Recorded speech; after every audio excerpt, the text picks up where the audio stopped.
A brand new predator has just been exposed on TikTok, and you won't believe how it happened. Say hello to Ethan, known online as Honeybee Husband. Now this guy is known for quite a few things. First and foremost, in case you couldn't tell, he is extremely chopped.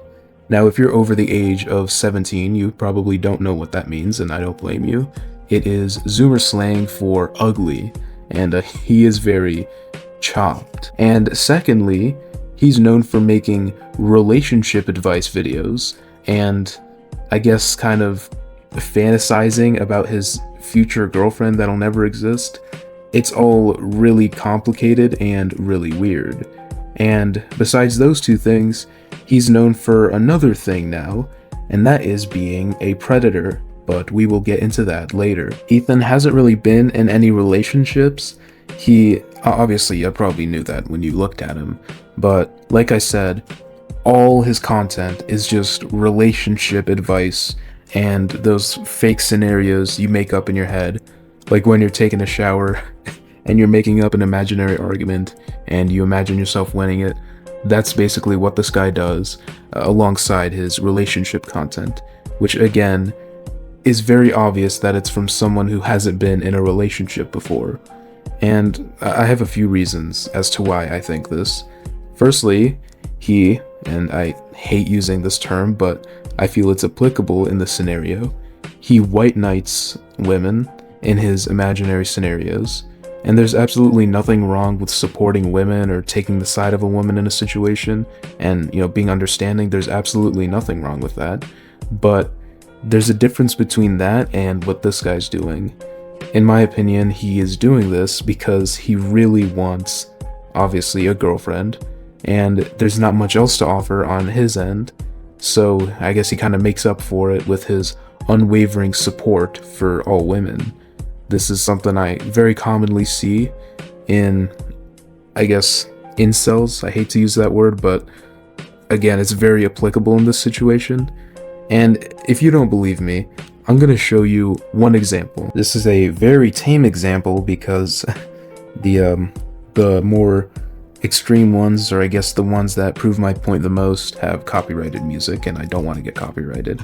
But yeah, here's one extremely cringy example. Bro, why aren't you upset that she left you? Because I am not in control of her actions, I'm in control of mine. You're a man, you should fight for her. She's not a toy, she's not something I am to own. She is her own human being. She has her own story, she has her own life, she has everything going for her, and that's entirely her choice of which direction she actually wants to go. Bro, I know what I'm talking about. I've had tons of girls in my life. You honestly think that's a flex? Why weren't you worried that in the relationship she'd be attracted to someone else? Yes, I can be attracted to other people. She can be attracted to other people, but our relationship is based upon trust. Part of that trust is not cheating. Why weren't you looking through her phone? Same idea. Well, my girlfriend, she's not gonna have any guy friends. Again, that's rooted in insecurity and lack of trust with your partner. But I'm not insecure. Then make sure you can actually trust her and trust that the relationship will last. Or else the both of you are gonna be part of a sinking ship. Yeah, like I said, these are disguised as good points. However, I feel like most of these are just straw man arguments where he sets up a fake point and attacks it. No one with an IQ over 40 would take the position of the quote-unquote bad guy in this video. All his arguments are very stupid and easy to pick apart, which he obviously does because he made those arguments dumb on purpose so that he could dispute them. But yeah, like I said, these feel very, I guess, white knighty. And obviously you should trust your boyfriend or girlfriend, but there's a difference between trust and blind faith. Everyone needs faith in their life, but you should get it from God and not from promiscuous people who are most likely cheating on you. This guy comes off as the he can have her body but I have her soul kind of guy. I hate to say it, but it's true. Another big part of this guy's online shtick or whatever are the black pill edits. Now, if you're an adult with a job, you probably don't know what I'm talking about, and I myself had to look it up. But black pill, obviously you're probably familiar with like the red pill when someone becomes conservative or whatever. I don't know what that technically means, or I have a vague understanding of it, but this is essentially the same idea. But the black pill, it basically refers to the belief that attractiveness is like one of the most important parts of a person, and that it is mostly determined by genetics. And if you don't have good genetics, they say it's quote unquote over for you. That's the black pill catchphrase. It's over for you. There's also terms for these people who it's over for, like sub 5. I don't understand it, and quite honestly, it doesn't feel like something I want to look into more. But essentially, these edits show a video of him, and then there's usually the same song playing in the background. And then it's just like an edit of attractive people to kind of show the contrast between how unfortunate looking he is and how handsome these guys are. Here's an example. I have no words besides this.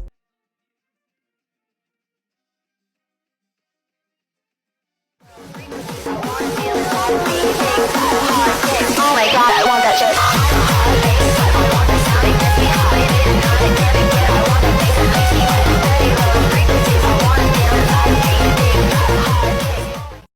But now it's time to talk about what you're all here for, what this guy did. Basically, and this is just for some context, this guy, Ethan, out of nowhere, under zero pressure, no one knew this happened. He literally just came out and admitted to having a relationship, 3 years ago? With a girl who was 16 whilst he was 21. Out of nowhere. I mean, I'm not giving advice, but why would you? I don't know. And he came out with a 10-minute video basically explaining all of it. Just gonna summarize it real quick and then I'll play the video. Obviously, I'll speed it up. I'm not gonna make you watch 10 minutes of this dude explaining how he's a child predator, but in essence, he was super desperate, and so when a girl came and wanted to be with him, he immediately took it up despite her age. That's literally why. And the entire video was him basically deflecting blame and trying to bait sympathy and saying that you'll see for yourself, but this is just unbelievable. And the fact that he did this under no pressure is so funny to me. It's gross, the subject matter is horrible, but I just can't get over why you would admit this. Obviously, I'm glad he did, but yeah. I'm also going to mention really quickly before this starts that this guy will try and make it sound as if there was a rumor spreading around that he was doing something really bad, and the reason as to why he's making the video is to clarify like, oh yeah, I did something bad, but not that bad. This is not the case. I scoured the entire internet. I did not find any genuine rumors of this guy being a predator or any talk of him being a predator until he made this video. So don't don't fall for his lies.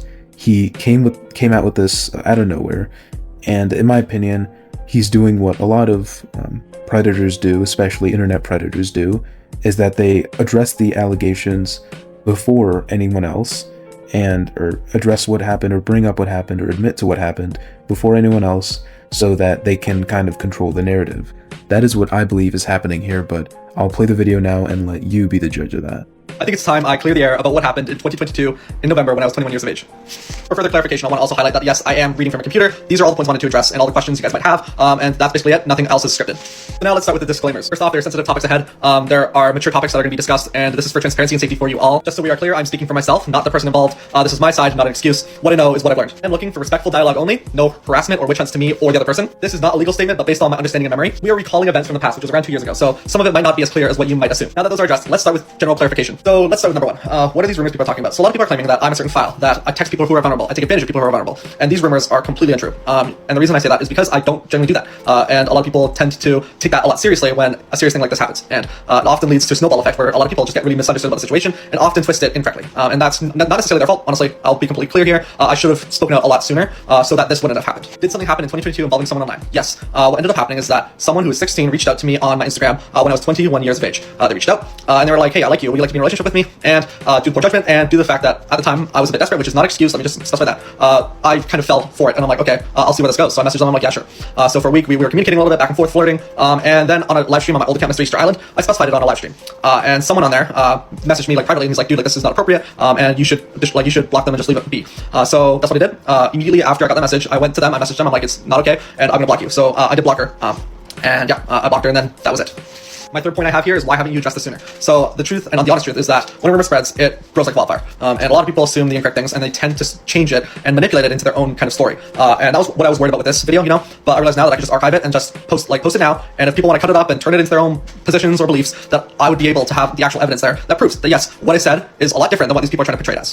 The fourth question I have here are the accusations true? No, none of the accusations people are spreading online is true. And that's not necessarily their fault. I mean, sometimes things spiral because they just don't know, don't understand, and then they hear from someone else, and then they hear from someone else, and it keeps going and going and going. You know, like game banana phone when you grew up as kids, you know, that's what's happening here. People will spread incorrect information because they don't have the valid information that they should have.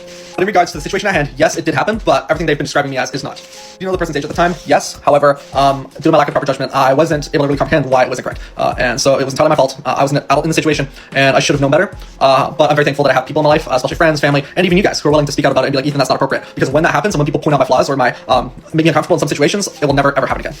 What were your intentions during the conversation? In all honesty, I just wanted a relationship. And I say that now because, especially when I was like 16, 17, 18, I was struggling a lot with dating. I wanted a girlfriend, and I saw all my friends have girlfriends, and it put a lot of pressure on me, and it made me a lot more desperate than what I probably should have. So when I hit 21, I was like, I'm 21 years of age, why don't I have a girlfriend? So when a situation like that, this, and only this, came up, I reacted poorly, and I made a mistake, and I'm like, I wanted to see where it would lead. So what steps have you taken since then? Yeah, I took into consideration about my maturity compared to people even 18, 19, even 20 years old, who like to party, they like to drink, they like to do all these things, and that's not my vibe, and it will never be my vibe, and I'm not going to be attracted to people who have that vibe. And so as someone who likes to just chill at home and play video games and find a partner who likes to enjoy that, I realized that people 2 to 3 years older or younger than me tend to fit that category. So I want to formally say that yes, I will be pursuing people within those age ranges. Have I apologized to the person involved? Yes, I have. Right before I did block them, I did message them. I'm like, I'm so sorry, but this is not appropriate, and I hope you can find someone who actually fits your own vibe and who is around your age range. What have I learned from this? As a creator and as an adult, I'm responsible for setting my own personal boundaries with people, and I've had issues with this, especially with people I find on dating apps, and it tends to cause a lot of people to be kind of like, I'm not really attracted to this anymore, you know? And that's incredibly fair. I do need to set my own boundaries, and that's what I intend to do from this point forward. And the second thing is also to make sure that when I interact with people who are vulnerable, that I have to consider everything in regards to their safety, and also make sure that it's appropriate. How am I making sure this won't happen again? Again, I'm going to reiterate this. I'm going to be setting proper boundaries and making sure that whoever I interact with, it's good to set boundaries just in general. Have I changed how I interact online? Yes, and that could be a better example than what happened recently. Someone reached out to me who was 17. They're like, hey, I'd love to get to know you. I want to see if you want to be friends. Like, and they're kind of leaning into the aspect I want to be in a relationship with me. I'm like, no, like I can't do this. This is not appropriate. And there will always be people who are of the same age range you can actually genuinely talk to about your issues, your problems, and if you ever wanted to get in a relationship with them. By the way, I didn't block them because I wanted to see more of my content. I'm like, okay, that's fair, but we will not be interacting any longer. And they tried messaging me after, but I just ignored them. What would I say to someone who's upset by this? Honestly, fair. It's entirely fair. As someone like me, I will be completely honest. I've had situations like this. I don't want to go into it just because it's super private, but I've been in situations like this where someone did actually take advantage of me, and that was when I was around 13 years of age. So if you are upset by this, if you are really trusting of me, that's entirely fair. That's on you, and that's your belief, and I think that's really important that you have those beliefs. I just don't believe that you should be using those beliefs as a weapon against other people and spreading false or misinformation. So why are some comments being filtered or blocked? The honest truth is that, for one, I don't like the spreading of these rumors, especially in my own comment section, which are inherently false. I'm not a villain. I'm a human being, and I've made mistakes, and I will continue to make mistakes. And I'm very glad that people are trying to call this out, but when you say it in a different tone or a different way, it can make things a lot worse than what they actually are. Am I trying to silence people? No, I'm not. We need to continue having these conversations, especially to our kids, especially to our teenagers. The honest truth is that we gotta make sure that people understand about online safety, and I'm very glad that people are trying to call this out, especially against me, especially against people who actually may be trying to take advantage of other people, right? I am not trying to take advantage, of course, as many of you guys can tell, but this is just a very sticky situation, and I don't want to get back into it. I know when I'm uncomfortable in these situations that, one, that means that I am aware and I'm trying to change, and that I did change from 2 years ago, but also it's good for me because it actually holds me accountable as well. Am I still active on social media? Yes, I am. I will 100% be active on here, and if it's not here, then I'll just work on my private account that I have with my friends and family, but I just want to specify that I am not what a lot of people are claiming I am, and I'm just a man who made a mistake, and I don't want to make this mistake ever again. So really quickly, before I mention anything else, he said, quote, "I'm not trying to silence anyone," end quote. However, he turned off the comments on his videos, which, yeah, you're totally not trying to silence anyone. Anyways, yeah, I can't even say I'm surprised by this. His content already seemed like manipulation because no one who isn't a teenage girl would like fall for it, you know? It just seems like something that's kind of manufactured for a girl who's kind of young and naive to see like, oh my god, this guy is so caring, he's so considerate, or whatever, something like that. That's how it feels to me. Please feel free to go on his account. Don't leave any comments or interact. Obviously you can't leave any comments, but don't message him or anything. But yeah, feel free, go on his profile and just look through the videos. They are borderline manipulation, in my opinion. It just feels really often weird. In my opinion, of course, women should be respected. You shouldn't blame other people for your problems or whatever. All that stuff, yeah, but again, just take a look with the knowledge that you have now. Take a look back at his content, and I promise you'll see it in an entirely new light. That's all I have for this video. If you enjoyed, please leave a like and comment and subscribe. If you think I'm stupid because of what I said, please let me know, because I'm kind of reconsidering some of the things I mentioned, but yeah, it's all. And yeah, if you're new here, I feel like this will bring a lot of new people in, just because this guy is kind of out of the sphere. Welcome. And yeah, thank you guys for watching, and have a great day. Say hello to the Wonderland system. Hi, I'm Bunny. Hey, I'm Z. What's up? Hi, I'm Oliver. The Wonderland system is a quote-unquote polyfragmented, traumagenic DID system, approximately 22 years old. If you didn't understand a word of that, I don't blame you, since I had a bit of trouble understanding what the hell this thing is myself too. I think it'll be best for the Wonderland system to introduce herself to you and explain what she even is. Hi everybody, my name is Connor and I'm the co-host of the Wonderland system. It's nice to meet you all, welcome to our account. Today we're going to be doing a very small system introduction video, so let's go. Hi, we are the Wonderland system and... We are the Wonderland system, and we are a polyfragmented, traumagenic DID system. We were professionally diagnosed a few months ago, but we've known we were a system for over 2 years. So yeah, we have about 204 alters right now that I know of, not counting anybody who's dormant. So yeah, as you can see, the body has slight tics, so every single alter will have tics. Saying that because there was confusion on our last account about the tic thing. Our body is 18, we were diagnosed at 18. There you go. I'm the co-host, my name is Connor, my pronouns are he, him. My other co-host, her name is Tilly, and her pronouns are she, they. Yeah, and I'm gonna be making my own introduction video right after this. Yeah, that's the Wonderland system.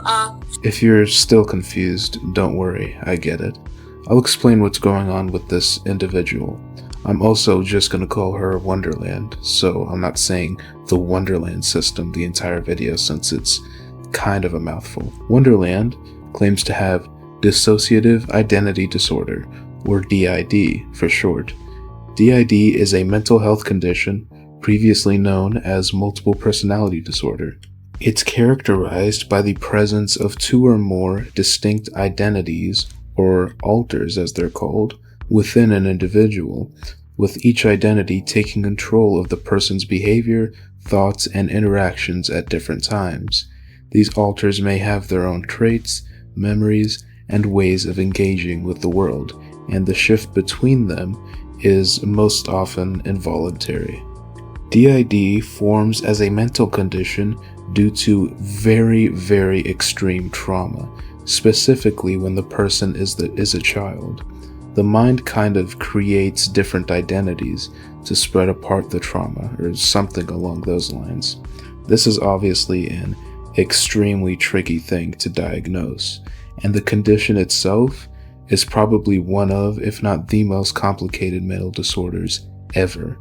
And according to multiple studies, it is one of the rarest mental disorders too, and is often misdiagnosed. DID also went extremely viral back in the day on TikTok, which, if you didn't know, started a whole fake disorder trend, where people pretend to have certain mental illnesses or disorders for whatever reason.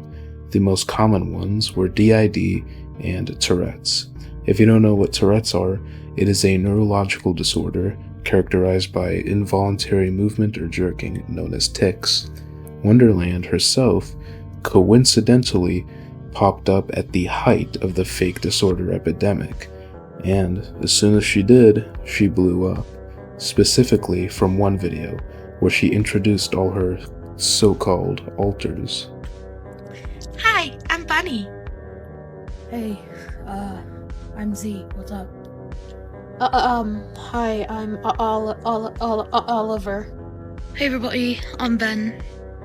Hey, I'm Elegant. Wow! Sorry. Hello there, I am Malachi. What's up? Hi, I'm Echo.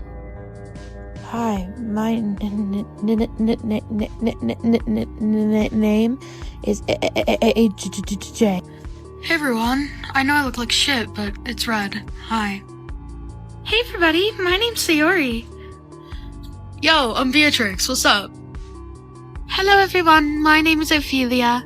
Obviously, this interesting video blew up, and Wonderland herself got a lot of crap for it. And honestly, I'm not surprised. This is one of the fakest videos I've ever seen in my life. Not only did she dress up, put on wigs or props, etc. for every single quote-unquote alter, she put on different voices, unique voices, for like the 20 different alters she pretended to be. Also, coincidentally, she used different camera angles for every single alter. Isn't that strange? It's almost like she's consciously trying to differentiate these fake characters. I'll go over the whole prop and setup thing later, because right now I want to touch on a specific part of her little facade. I'm talking about her fake stutter. If you didn't notice, a few of her alters had some kind of stutter, which honestly made me cringe from secondhand embarrassment. It also quite honestly upset me a little.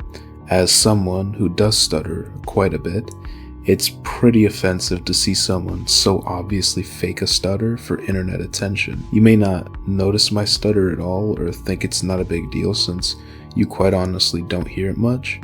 However, you don't see behind the scenes. I stutter a lot, which is why 20 or so minutes of audio will take me hours to do. It's genuinely that difficult. And when you see someone faking it for some flimsy bit of attention, it kinda aggravates you. But how do I know exactly that they're faking stuttering? It lies in how they're saying it. If you listen carefully, their stutter isn't from problems with speech, it's forced. For example, let's take Oliver. Obviously this isn't something I can prove without a doubt, no one can. But just listen to the way the stutter sounds. Do you feel like it's natural or artificial? I obviously think it's fake because it sounds very forced to me. Nobody with a real stutter stutters like that. It's almost like a certain person is playing a persona for attention. And just to give you an example, a person with a stutter saying Oliver would say something like Oliver. Now let's compare it to the Wonderland system. Hi, I'm Oliver. Hi, I'm Oliver. Next, I want to touch on the obviously faked Tourette's from our friend Elliot. Hey, I'm Elegant. Wow! Sorry. Firstly, if you don't remember what I mentioned in the beginning of the video, I talked about the trend of faking disorders. DID and Tourette's were the two main ones I mentioned, and what I did not specify was that DID wasn't the only disorder Wonderland faked.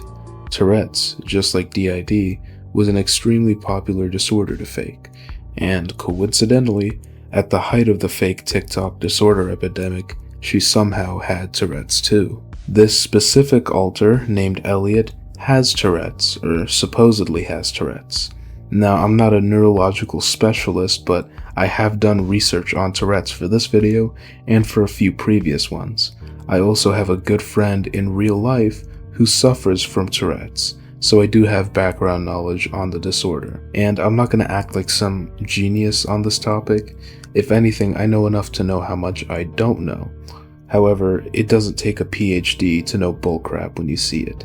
Every character, or alter, that has Tourette's always has some weird or quirky tics. Real Tourette's isn't cute, it's very ugly. If you really look at the tics, you'll see how forced they are, and how conveniently timed they are. Hey, I'm Elliot. Wow! Sorry. However, back on topic, the video went very, very viral. The internet blew up due to this goofiness. People began making parodies, mocking the original video's alters, which, admittedly, it's pretty funny. Hi, I'm Bunny. Hey, I'm Z. What's up? Hi, I'm Oliver. Hey everybody, I'm Ben. Hey, I'm Elliot. Wow! Sorry. Hello there, I am Malachi. What's up? Hi, I'm Echo. Hi, my name is These parodies weren't it, however. Wonderland suffered a lot of hate and harassment, and at one point she was forced to private her account, sometime in 2020. However, a few years later, sometime during 2024, she began uploading again. Unfortunately, she never really learned her lesson and continues to upload videos on her supposed DID, and the more she does, the easier it is to pick apart. Firstly, let's get the lore of the Wonderland system straight. She claims that she has 271 alters.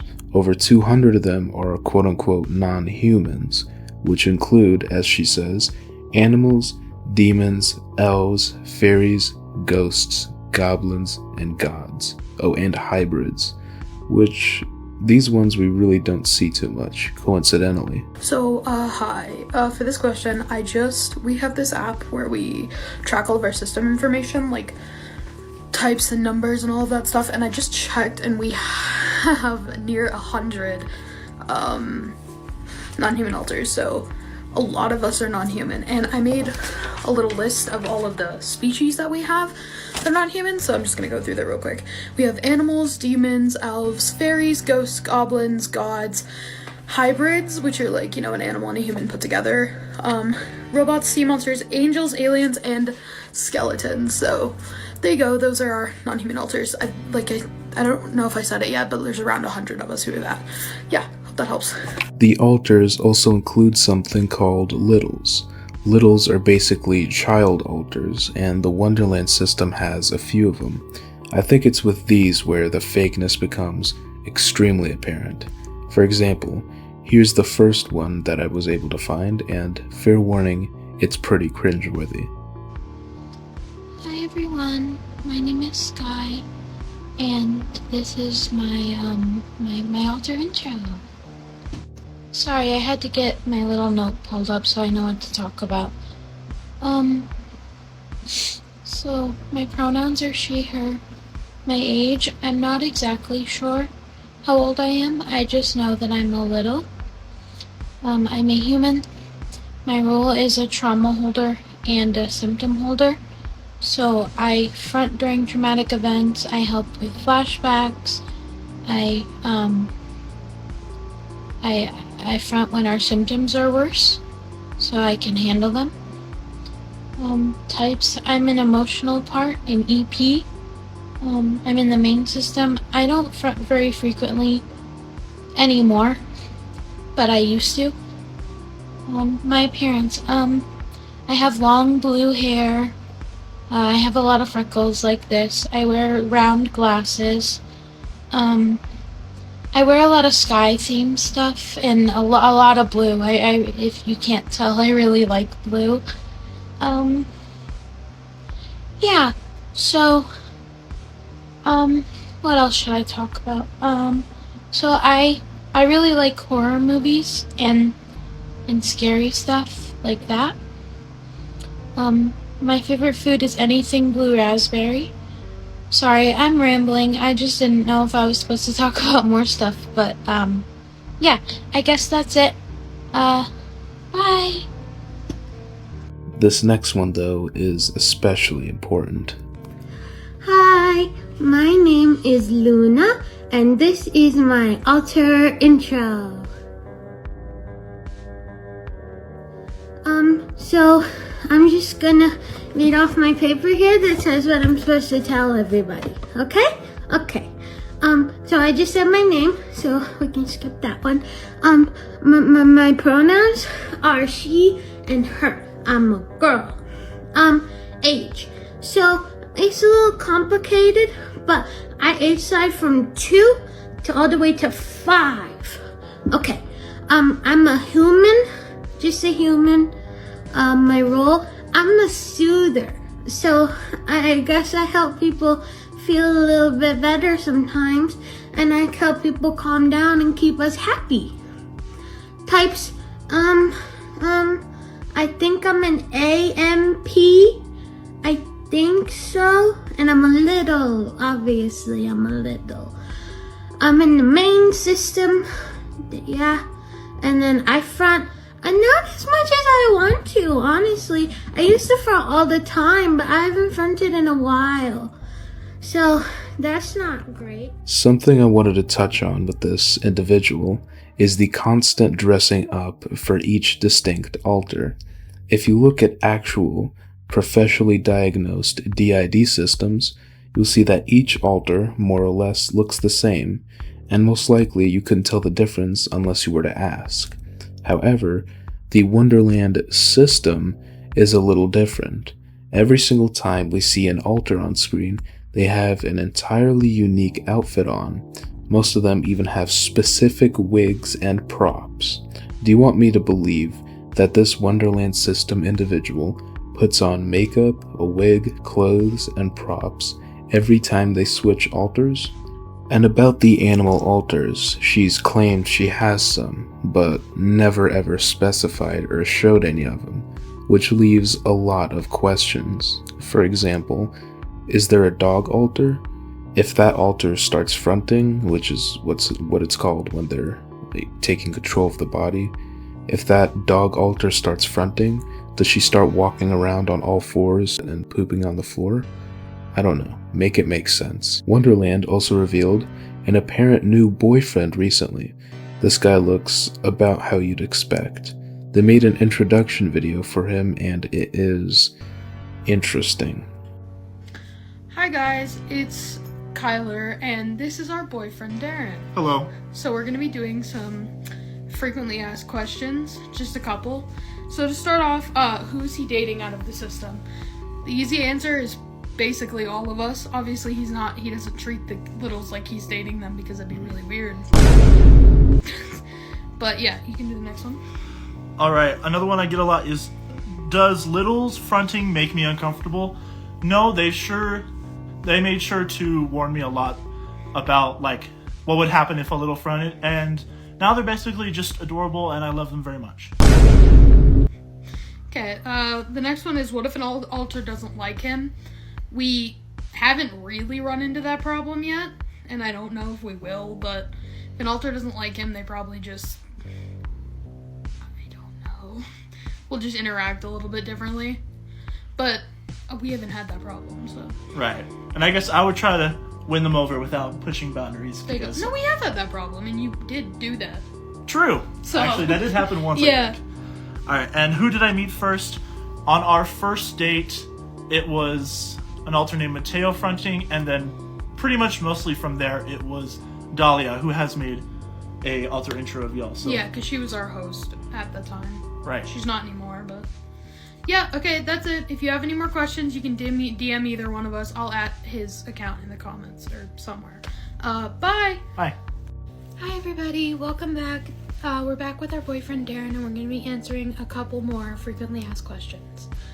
So the first one is just going to talk about switching in general, like what it looks like for us.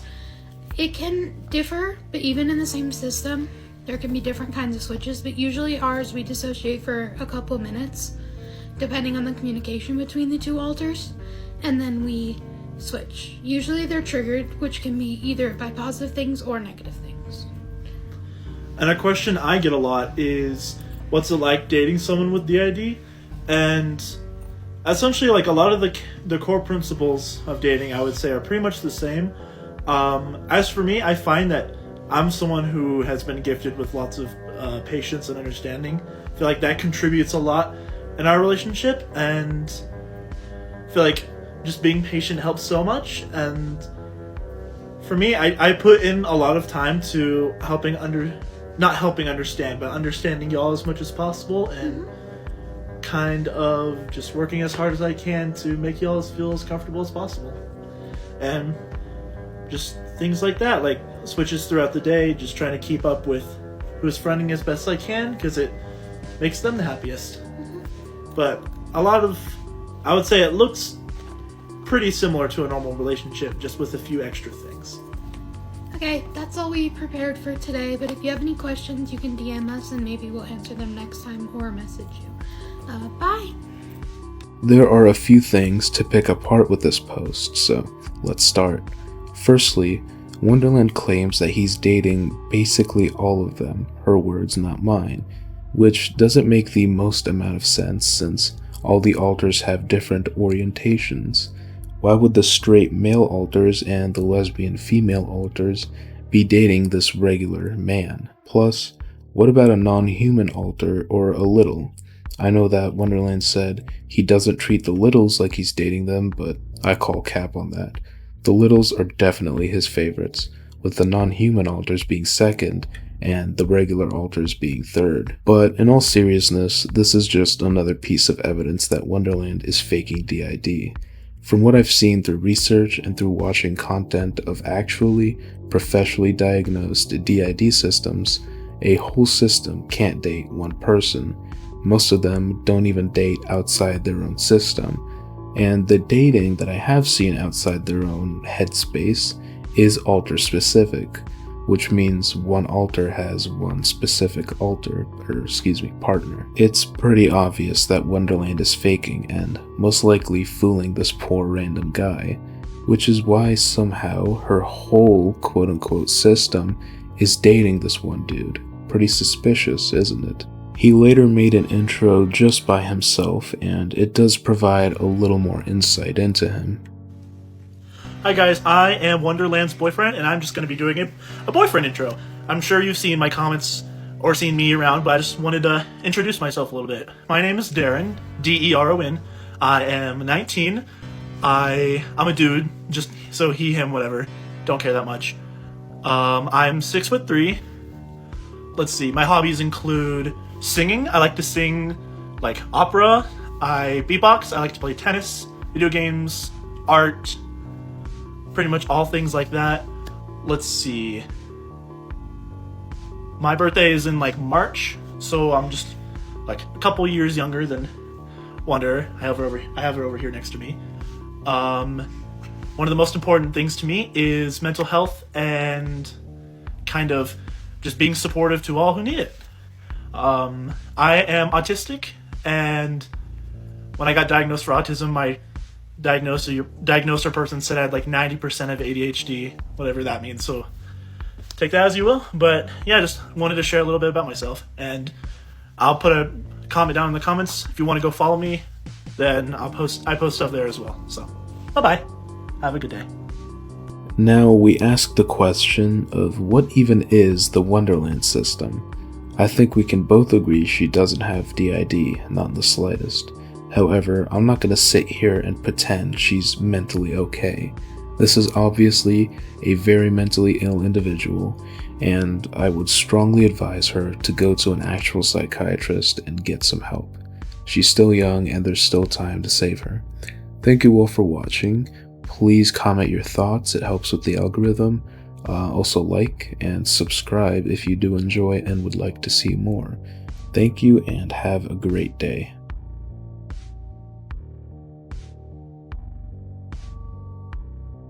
Say hello to Thomas Shen. Thomas Shen is a streamer and TikToker known for being extremely creepy to women on Valorant. And to no one's surprise really, he got exposed for being a Nova.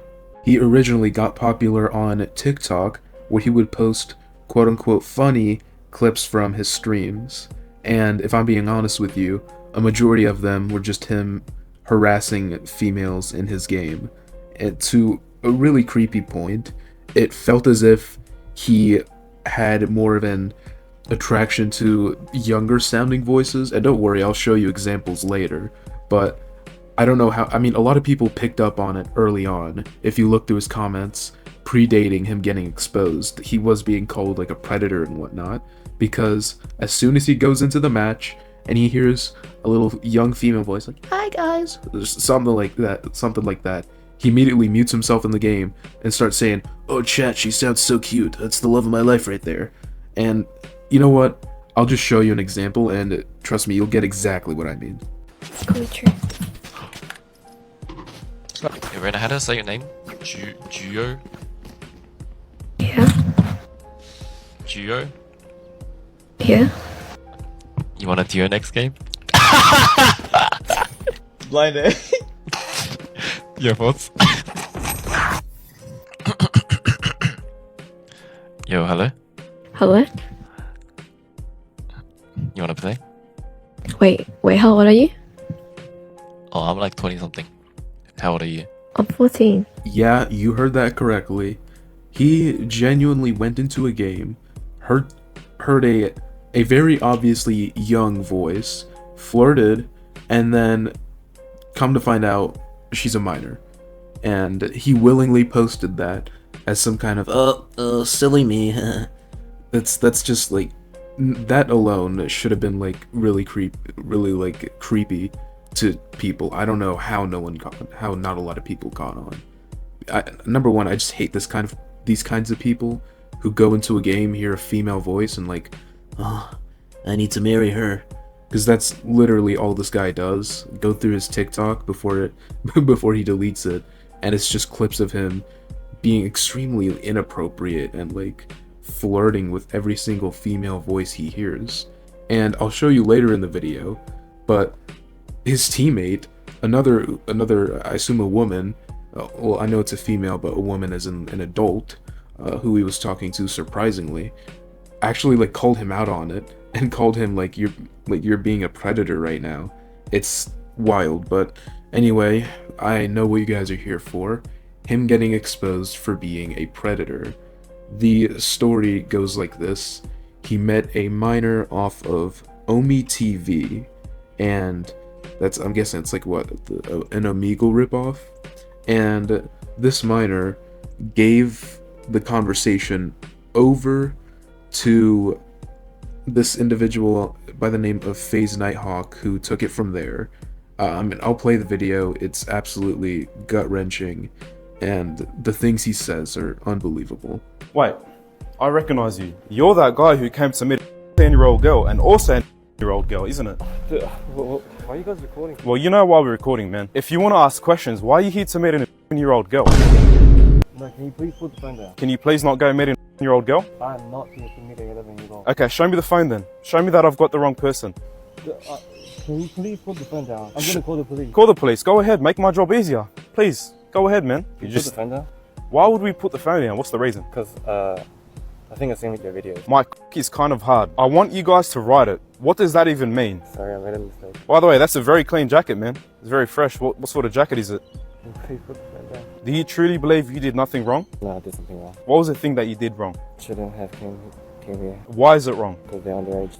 They're underage. Yeah. That's correct. Now, you're not a bad looking guy. Why? Whoa, come on, man. Just because I'm saying that doesn't mean I want to kiss you. I don't want to kiss you, it's fine. How old did they say they were? 10 and correct? So I was just gonna like, maybe say hello and leave, because like, I feel like it's long. Just say hello and leave? Yeah. So you drove 50 minutes to say hello and leave. And you really thought using a COVID mask in 2025 is gonna work and keep you anonymous? No, I'm a bit sick. Oh, stay away from me then. I'm gonna call the police. Please don't. I'm sorry. Can you please not upload this? We have an individual here who tried to meet up with a year-old and a year-old girl. He thinks it's a year-old girl. As he saw, he definitely did get exposed. The unfortunate thing is, a lot of people genuinely believed that video was some kind of skit, And if I'm being honest with you, I totally understand why someone would think that. The video was admittedly very, very unprofessional. I mean, in the middle of it, dude just compliments him, tries to go in for a hug, then backs out, says he's not a bad looking guy. He definitely could have done better. He said he called the police. I don't know if he did. He didn't show the police. He was talking on the phone, but we don't know if that's police. We didn't even hear anyone respond on the phone. I'm not accusing him of lying. He probably did call the police. He says that Thomas is at least getting an assault charge for, I'm guessing it's for grabbing the camera. I think that would be really dumb if he got charged for that and not what he was there to do, allegedly. Yeah, of course, everyone's innocent until proven guilty, but that is Thomas Shen, and he admitted in the video he was there to meet someone underage. So, I mean, take from that what you will. A lot of people, after this came out, including myself, went back and I guess looked through his content, and if I'm being honest, the clues were right there. I mean, it was right in front of our faces. Here's a good video by someone who goes by Jennifer GOC, or Jennifer Nguyen, who made a excellent analysis on the situation. Here's the video. More has come out on Thomas Shen, the Valorant streamer that just got exposed for trying to meet up with a 9-year-old. Quick recap, Thomas was talking to a 13-year-old, and then she reached out to FaZe Nighthawk so he can take over their conversation as a decoy and meet up with Thomas. Thomas went as far as hitting on the 13-year-old and also trying to hit on her 11-year-old cousin. Thomas thought he was going to meet both of these girls, but ended up meeting Nighthawk. Anyways, some of Thomas's old Valorant streams are now resurfacing where he's talking to minors. I think it's crazy he made content out of this. There's a clip where he's talking to a minor and he hears like her voice and he thinks it's Uwu, and he's like, oh, I'm in heaven now. And he says that voice is his type. And there's another female Valorant player calling him out for it. Props to her for calling him out because it was so weird. I'm now going to play the video she's talking about. Not the whole thing. The whole thing's 4 minutes. We don't have time for that. But yeah, you will definitely see just how creepy this guy can be. Or not can be, how creepy he is. And I'm genuinely surprised he wasn't cancelled earlier. Enemy spotted. Who just talked? She's behind the box. Yeah, that's my type! That's my type! Are you guys absolutely hearing this? The cuteness, the woo-woo of that voice. I could listen to that all night. Yeah, I don't know why my ping's so high. Sorry, Brim, I got you covered. Are you playing from China or something? No. Wait, Brim, where are you from? Yeah, Australia. Like, what's your ethnicity? I'm mixed. Wait, Isa, you sound familiar. Wait, is that T-Shed? Yo, by the way, Brim, can I say something? Yeah. Nah, that's why you sound really cute. No. Whoa. I'm gonna be the first to say it. Shut up. Don't be a weirdo. It's always the fridge protecting this. Thank you. Can you buy me? I don't think I can. I'm in heaven. I could do this. I could listen to this all day, all night. You sound Chinese? No. Are you Asian? You know what? It doesn't really matter because at the end of the day, you just sound like my type. Stop being What? bro. Bro, just play the game, Thomas Shen. Weird. That's like. Chat, if shooting a shot for the love of your life is cringe, then so be it. Life is about taking every chance you see. Hey, Brim, you wanna see something cool? No. Shush. Stop being weird. You sound like a fool. 321 has invited you to join the party. Is that Rena? Hey, Rena, did you invite me to a voice call? I did not mean to invite you to my party. Oh wait, you don't want to talk Hence why I left. No, hence why I left the party the second you joined it. Why didn't you want to talk to me? I did not want to talk to you. I accidentally clicked invite to party. I'm lagging! She's so nice! She's so cute! There's one rotating stuff. Wait, your skin is kind of crazy, Brim. I feel like I'm aimbotting. It's not mine though. Oh, then it must be because you held it, you know? Oh, if you do not get some in real life, I swear to God, you look so desperate, man. Yeah, Rena, you sound a bit upset today. Is everything okay? I'll ask you the same thing. Is everything okay? Like, do you go outside and speak to women, or is it only your mum? Because I'm a streamer, I can't say yes. I'm not fatphobic. I'm not racist. I'm a very nice guy who, loves everyone for the person they are. Yes.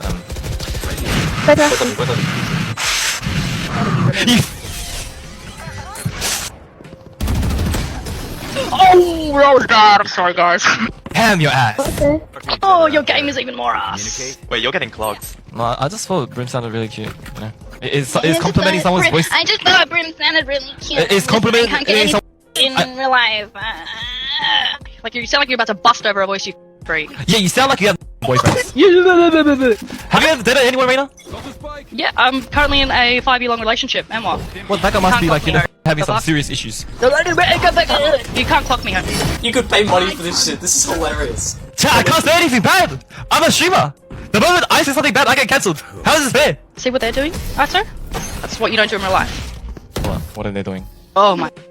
Reina, you sound a bit confused. Are you on that time of the month? Okay, now I definitely see why you're getting over. You had the cutest voice I've ever heard in my life. I had Optimus Prime protecting the snack. Like, why did no one call him out when he posted this stuff? It's crazy that it took him meeting up with someone to get called out and exposed. He did the same thing to this creator Kiseki, who's 12 by the way, where he hits on her and her friend during the game, even when she said they're minors, and he left out their ages.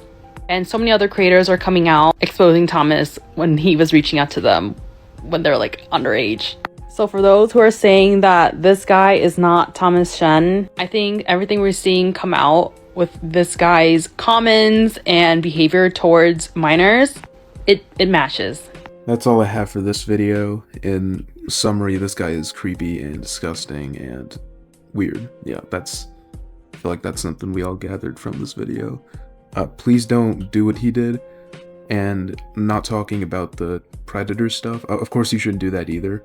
It's probably one of the worst things a person can do, but I also mean the way he acted in games.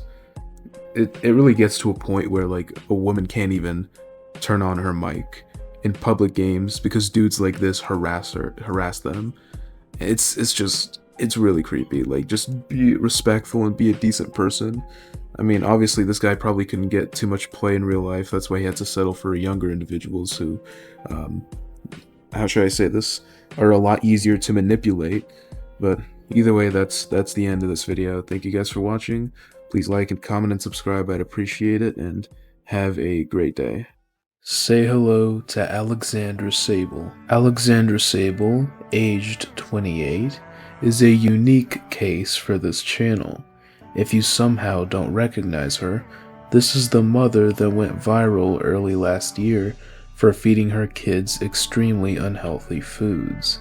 Today I'm going to go over her story, family dynamic, controversies, and a secret intention that she may have behind feeding her kids unhealthy food. Around January of 2024, Alexandra, who I will refer to as Alex, uploaded a video captioned, "Plate my 1-year-old's breakfast with me."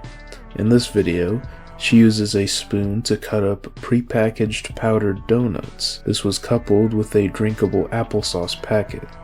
This video absolutely blew up, and before it was deleted, it amassed over 30 million views, and for good reason. Why would you record yourself feeding your toddler powdered donuts for breakfast? Alex faced a lot of hate for this, which is why she deleted the infamous donut video.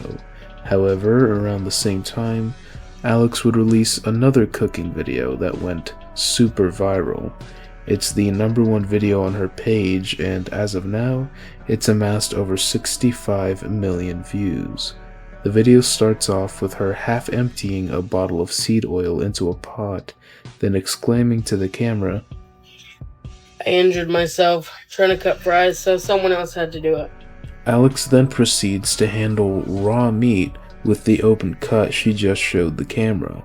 She sloppily cooks the burgers, incorrectly seasoning and burning the patties. Then Alex plates them with french fries.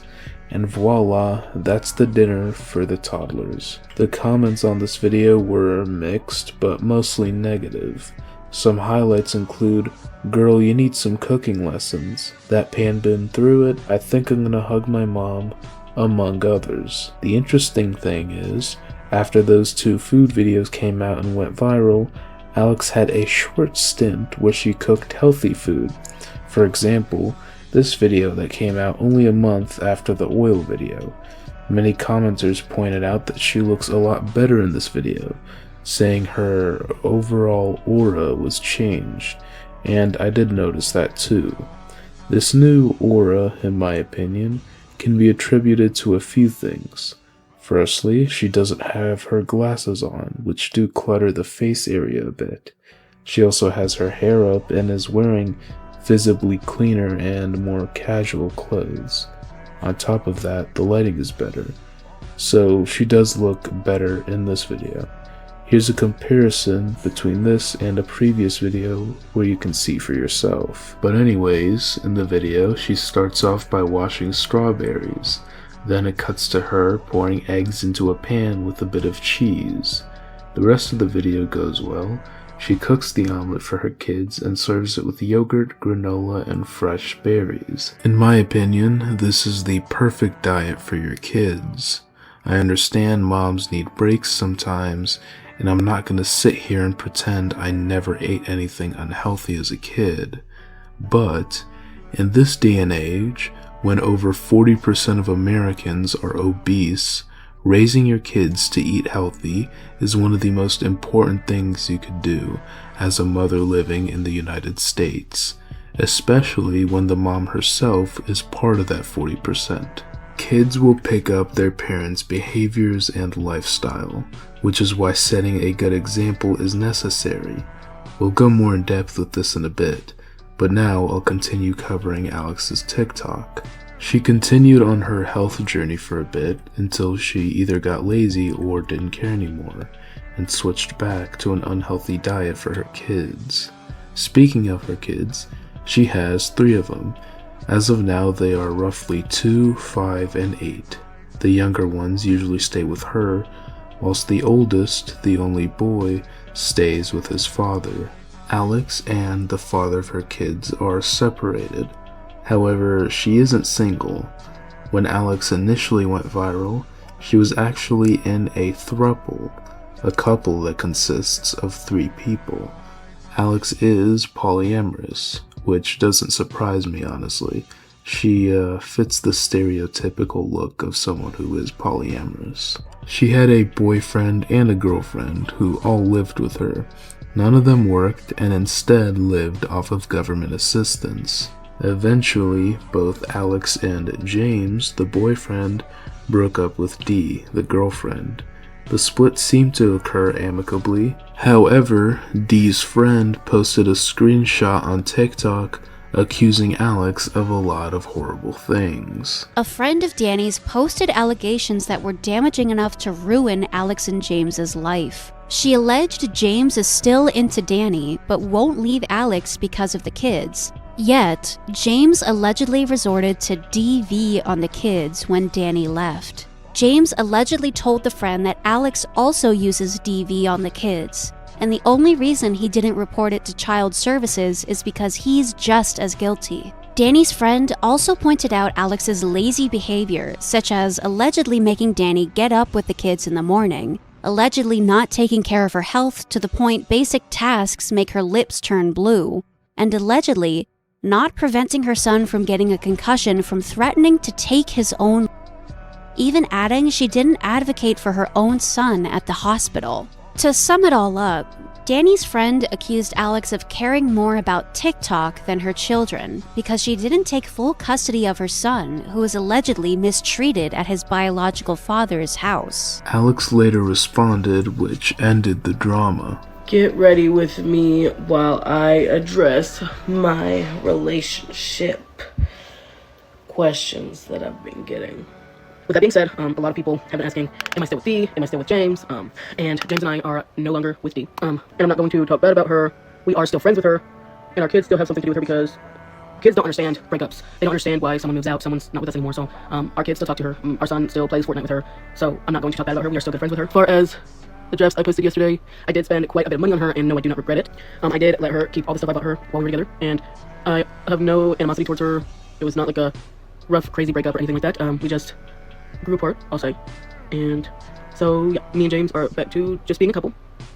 And I asked that nobody talk bad about Dee in comments because, like I said, we are really good friends with her still, and it's not fair to talk bad about someone. I hope that you will continue to support us, but if you don't, we understand. We just needed to do what was best for us, and Dee no longer lives here.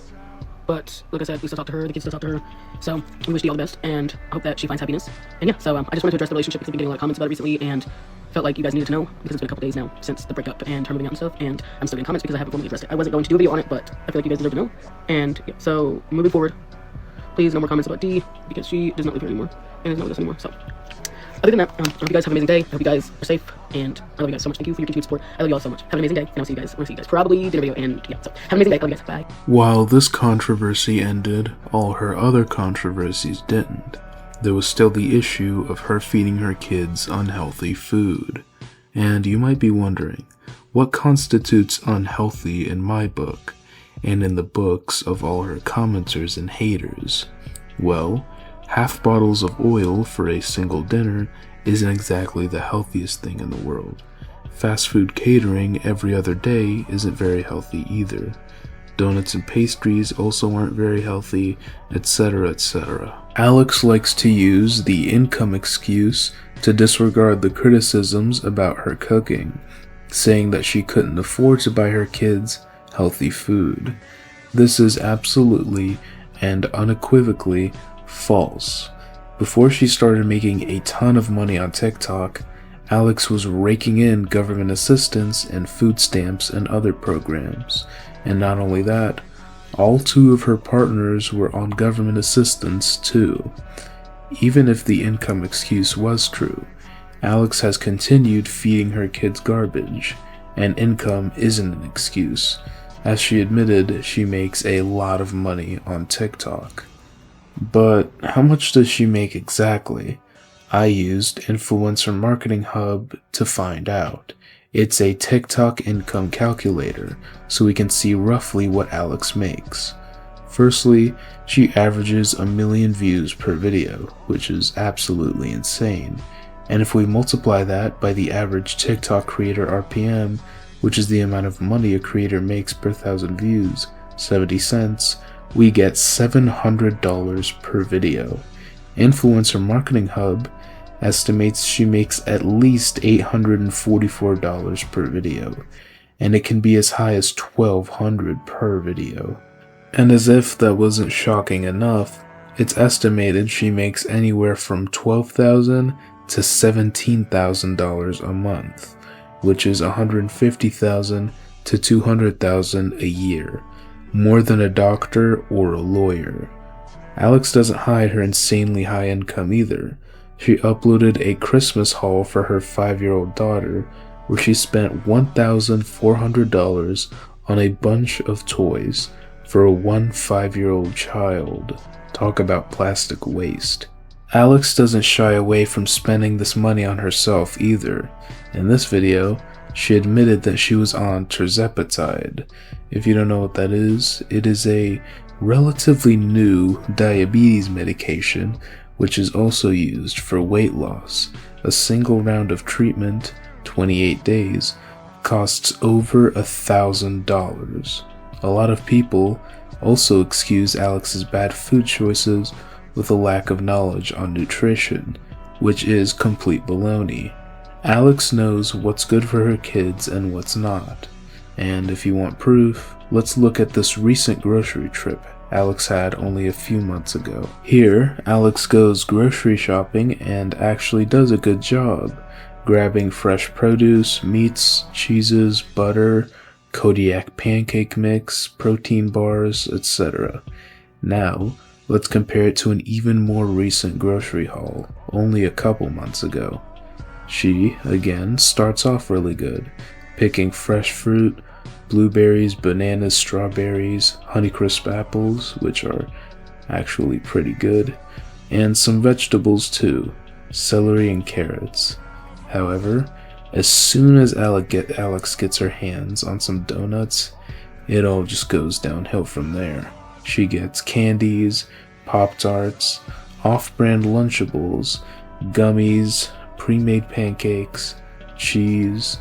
She also does get a bit more healthy stuff like yogurt and eggs, but it doesn't last long, as Alex grabs soda, drink mixes, sugary cereals, of course, some more Pop-Tarts, also Rice Krispie treats, and even more gummies. The last grocery haul we'll be analyzing is her most recent one, and it's the worst one I've seen yet. Hey, what's up you guys? It's Alex, and I have a Sam's Club haul for you, so we're gonna get right into it. First thing I got was this pair of slides that already has hay on it for my bunnies.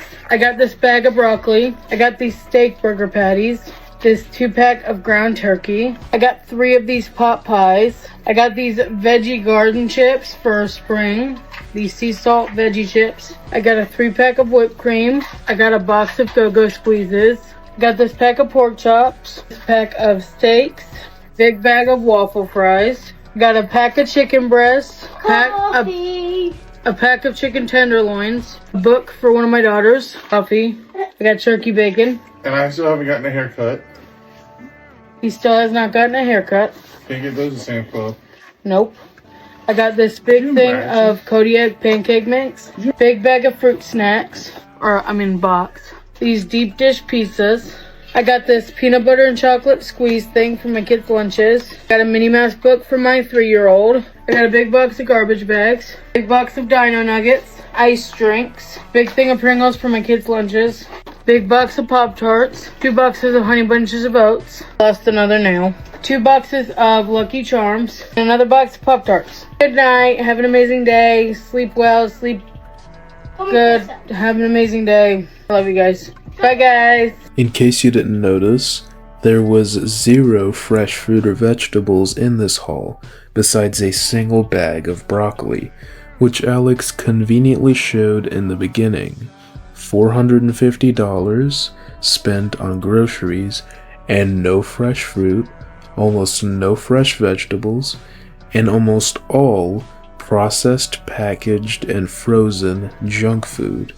No eggs, no yogurt, no milk, no tuna or any kind of seafood with omega-3s and other nutrients, and not even any nutritional supplements to make up for this. Almost nothing that can healthily grow these kids. Almost everything they eat comes processed from a bag. If these kids were teenagers, it wouldn't be as bad, but they're not. Her girls are 2 and 5. And I hate to say this, but they are noticeably more chubby than most kids their age. And the funny thing is, her son, who lives with his dad, instead of Alex, looks like a normal kid. But listen, I'm not a monster. I'm not gonna sit here and berate this woman for her junk food haul and not offer advice.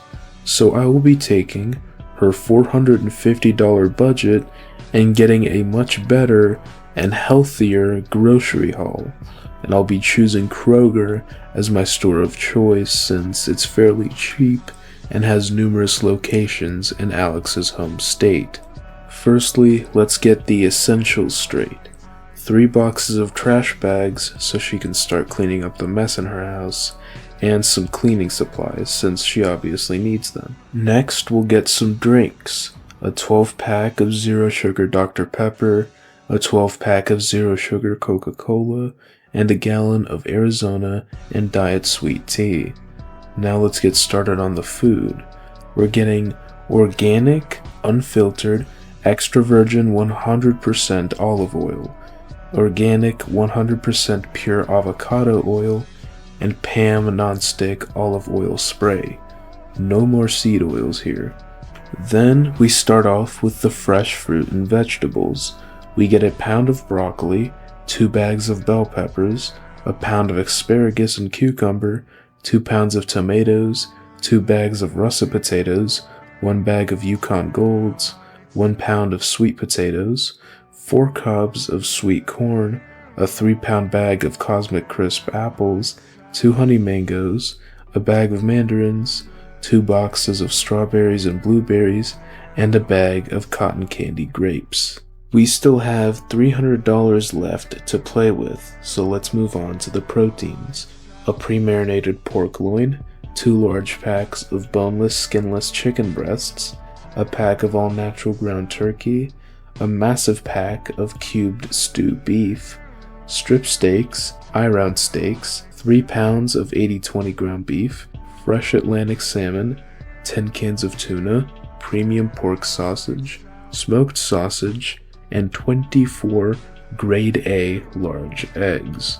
Now let's get on to the dairy and carbs. We will pick up a carton of Carb Master skim milk and chocolate milk, a 32-ounce Carb Master low-fat vanilla yogurt, a Yoplait low-fat strawberry yogurt, 5 protein smoothies, 48 ounces of Breyer's Carb Smart vanilla ice cream, Simple Truth no sugar added chocolate chip ice cream, whipped cream cheese, and 3 6-ounce packs of organic shredded cheese, Mexican style, white cheddar, and mozzarella. We have around $90 left in our budget, and we already have 3 cartfuls of good healthy food.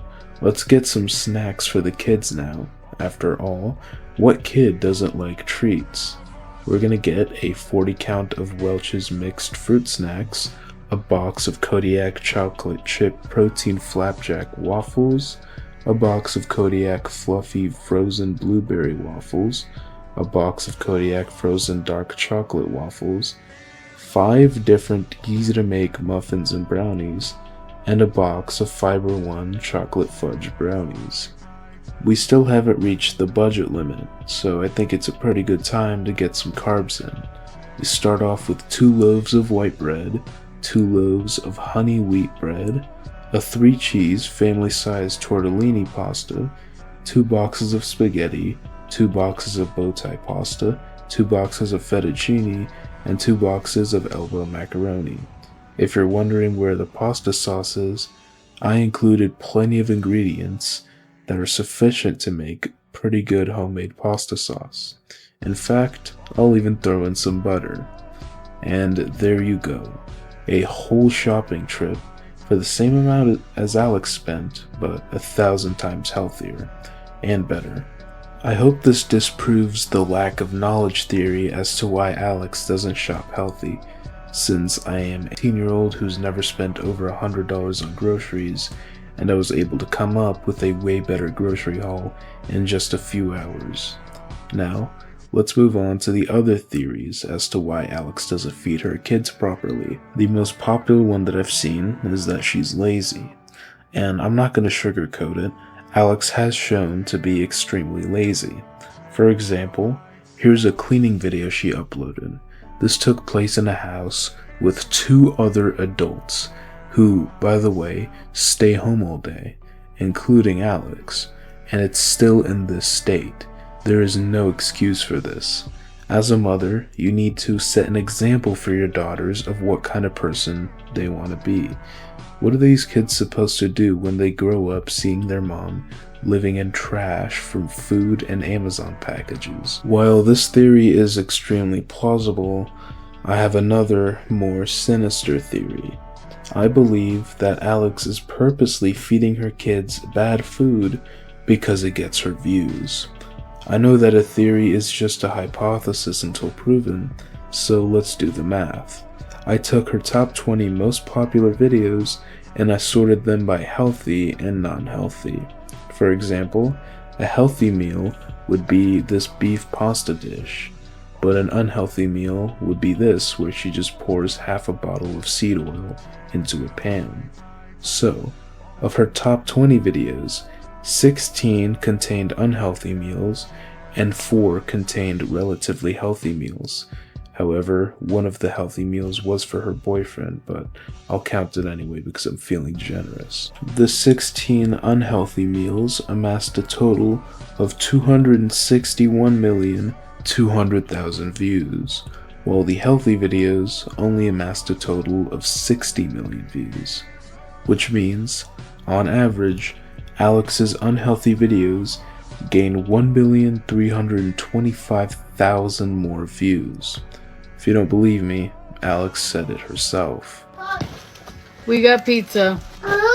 You guys are always asking how I can afford to eat out like I do. Give me the pizza, Mom! It's because I have a job. Whether you want to admit it or not, pissing you guys off is my job. And I get paid pretty well for it. So let's plate up dinner.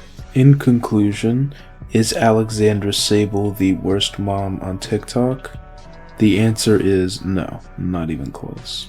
When people like Ash Trevino and Lovely Peaches exist, it's hard trying to justify putting Alex in the same category as them.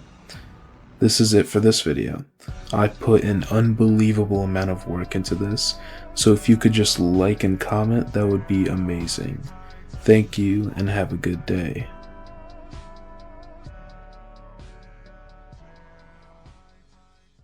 The Donut Mom was confronted on live stream where her kid said multiple times that the Donut Mom hits her, and we also saw the absolutely horrendous state of her filthy home. This interview was conducted by Mariah Monet, also known as Mama Drama, on TikTok. She also runs the apparent largest mom drama Facebook group, which is interesting. They had an interview last night, which was locked behind a paywall, which I personally don't think is right. I've never locked anything behind a paywall, and especially with something as sensitive as this, I don't know why you would do that. But before that, they did have a live stream together where Mariah kind of asked the Donut Mom to show us around her place, and it is the most disgusting, horrendous thing I have ever seen in my life. If you guys were in my live stream last night, you would have seen it is absolutely horrific. I was genuinely shocked. I felt sick at some points. If you guys have, I guess, issues with family and whatnot, I would recommend not watching this, because you would genuinely see like how terrible Alexandra is, and it was just god awful. All right, they thought I knew you. See, I knew you wasn't gonna duck. They did think you was gonna duck. You're not ducking no smoke. You about it. Are you ready? You look a little nervous. Are you ready? Yeah, I'm ready. All right. You want to introduce yourself in case people don't know you? I mean, my name is Alex. I'm the Donut Mom. That's what everyone calls me. I'm the lazy mom of 3. I'm also known as, so. Period. And you gone Vids because your food especially, right? And you're going to cook something for us on live today, right? Yeah, I'm going to cook everyone's favorite. I'm going to cook the tacos that everyone loves to see me cook. All right, let's get into it. So, yeah, so as if you guys don't know, this isn't really the interview portion. I decided, y'all know, the interview portion is for my VIP Discord. She's going to come on stage tomorrow, and I'm going to ask her some tough questions. But today is the house tour, and she's going to show me her cooking routine so that I can kind of see, you know, how she be living, what she be doing for the stage, so I, you know, help me with my questions tomorrow. So yeah, if you want to go ahead and MTV Cribs this, show us the crib. Okay, so you said you wanted to see the living room, the kitchen, and the bathroom, right? Yep. Okay. Okay. All right. All right. Sorry, Hirsch. My dog was sitting with me. All right. How do I flip the camera? Oh. I don't know. I suck at TikTok Live. There's me too. Where I'm so bad with it. What am I doing wrong? Okay, that's my dog. Okay. This is my living room. Okay. This is your authentic living room. Yeah.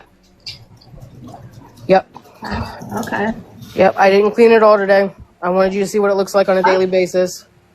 Yeah. No. Can we get a little close up? See, I just want to see, you know, what's hanging around. Okay. Lots of those are Amazon packages and toys. Yes. Yep. Toys, packages. My couch has kind of become the catch-all most of the time. So, bunch of shoes that don't get put up. Okay. Have you thought about maybe like getting something to put them, or it's just easier for you guys to find, like if they're just thrown around? Some people are like that. No, I have something right there. They just always get thrown off. I have a 3-year-old. She likes to play with shoes and try everyone's shoes on. So I put them up at the end of the day, but she always takes them out. Okay.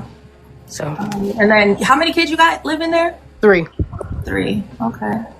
All right. Well, I appreciate. As you saw, that living room is absolutely horrendous. There's not even enough space to sit down. it's that bad. And I just mostly feel for those poor kids. I mean, you can't even sit on the couch properly. There's so much stuff. And the donut mom herself admitted she gets around 40 packages a week from TikTok Shop as to test or for whatever. Either way, you really never need that much stuff. So her consumerism is very evidently making the lives of those poor kids worse. It's to the point where you can't even like walk around without having to like maneuver over garbage or clutter or whatever she wants to call it. Honestly, it's awful in every way. Right. Okay. All right. And you got a dog in here, okay? Yeah, I have a dog, and that's my kitchen. So this is the famous, everybody, this is the famous Donut Mom kitchen. All right, Yep. more toys. A lot of toys, always. Books. Okay. And how many adults live here? Two. Just you and your husband. You're a stay-at-home mom, right? Yeah. Okay. And over here is the famous counter that's always behind me in my videos. A lot of people think it's trash on my counter, but it's food. I actually have something on the way to put the food up in, like pantries to put together. But they haven't come here yet, so when they will, this counter will be gone. Cause it's Is like, that Cheeto mac and cheese? Yes. I have never seen nothing like that. That's crazy. That's terrible, but yeah, wow. Didn't know that this even is existed. all food. This is just all food that we get, and I don't have anywhere to put it right now, so I just put it on the counter. So your cabinets and stuff, they're full, so you just don't have anywhere else to put any of this food. Yeah, like all my, like I have a shelf back here full of dishes. I have a Can shelf I get a right close up here. of the shelf? Can we get a close up? Lots of Tupperware, okay. It's like all dishes. I have way too many dishes. I know. That's dishes. All dishes. This is a crock pot I just got. I haven't put away yet. A new crock pot, okay. And that's where I keep my paper plates and potatoes and stuff like that. And then this is my main dish cabinet. Okay. So it's all full. I have way too many dishes. Right. Okay, I mean, at least they're in a cabinet. Right. And then I have dirty dishes, of course. Can I see the dirty dishes real quick? I just want to. All right. How many days worth of dishes is that? 2. 2 days. Oh, wow. Yeah. Lots of pots and pans and stuff. Now, nobody in the house helps you? Like, if they see there's a bunch of dishes, no one offers to do them? No, not really. My boyfriend will every once in a while load the dishwasher, but most of the time it's me. So do you feel, so can I ask why, how does it get that bad? Like, do you have like a mental condition that like makes you not want to do them? Yeah, I have several diagnosed mental health issues that I'm on medication for. I'm still trying to get the right medication for it. Okay. But I have depression, I have OCD, ADD, and PTSD. So I'm trying to get the right medication that'll cover all of them because I don't want to be on 10 medications. Okay. I actually just went to the doctor yesterday and got my depression medicine up, so I'm hoping that'll help. Okay. And do you plan to clean them today or maybe a couple more days until it gets really bad? No, yeah, I plan to clean up today. I was going to do dishes today, and then I remembered the call, and I didn't want to look like, you know, I was cleaning up for the call or anything like that, because that's what everyone said I would do. Listen, authenticity is the best thing to have. What did you cook in those dishes the last 2 days? I'm just curious. As you can see, the dishes are literally piled up to the goddamn top. The donut mom is going to try and say this is only a few days worth of dishes, which is, number one, if you're eating that much in like 2 days, that's just not possible, especially for a family of only 5. And you want me to expect you eat that much in a day? This was, what, 2 days ago? And the pans or pot on the top is from a dish she made literally just like 2 or 3 days before that. And that was on the top, right? So all the stuff below must be much older. I don't know what she was trying to do with that. And I really just like it. It makes me feel sick looking at these dishes. I know I'm probably overreacting, but again, like, kids are being raised in this house. If she was living alone like this, I really would not care. I wouldn't even be making videos on her if she lived like this by herself. Tons of people live in filthy homes like this. It's not good, but it's whatever. It's their choice. But when you subject kids to living in these messes, that is a really, really horrible thing to do. What did you cook in those dishes the last 2 days? I'm just curious. What did you cook? These were both from spaghetti. Okay. So this was the meat and sauce, and this was the pasta. And then I had dumped the sauce into the pasta, so they both were from spaghetti. Okay. All right, you can continue to show the kitchen. All right, and then there's all the cups and bowls and stuff that the kids have used. And so, you have a lot of dishes still in the cabinets, so they just keep coming and getting more dishes. Yeah, I think if I decluttered the dishes, I would have less dirty dishes at a time because I would have to wash them more often. All right, most of my questions will be for tomorrow's interview, but what are the ages of your kids? 8, 6, and 3. Okay, all right, so they're still pretty young. All right. Yeah. And then this is my stove. This is just this is clean, and this is just the meat thawing out for dinner. Okay. So, and that's what I made lunch on today. Okay. What'd you make for lunch? Chicken nuggets and fries. My toddler's pretty picky when it comes to her foods. There's not much she will eat, and she will literally go hungry. So, is that the microwave up top? Yeah. Can I see the inside? I just want to. Yeah. We doing a home tour. I'm real nosy. It's messy. And what's that in there? Just like I guess sauce or something that got spilled in there. Okay. And will you use the microwave again, or like you're gonna clean it maybe before you use it? Yeah, no, this would be cleaned before I use it. I don't know.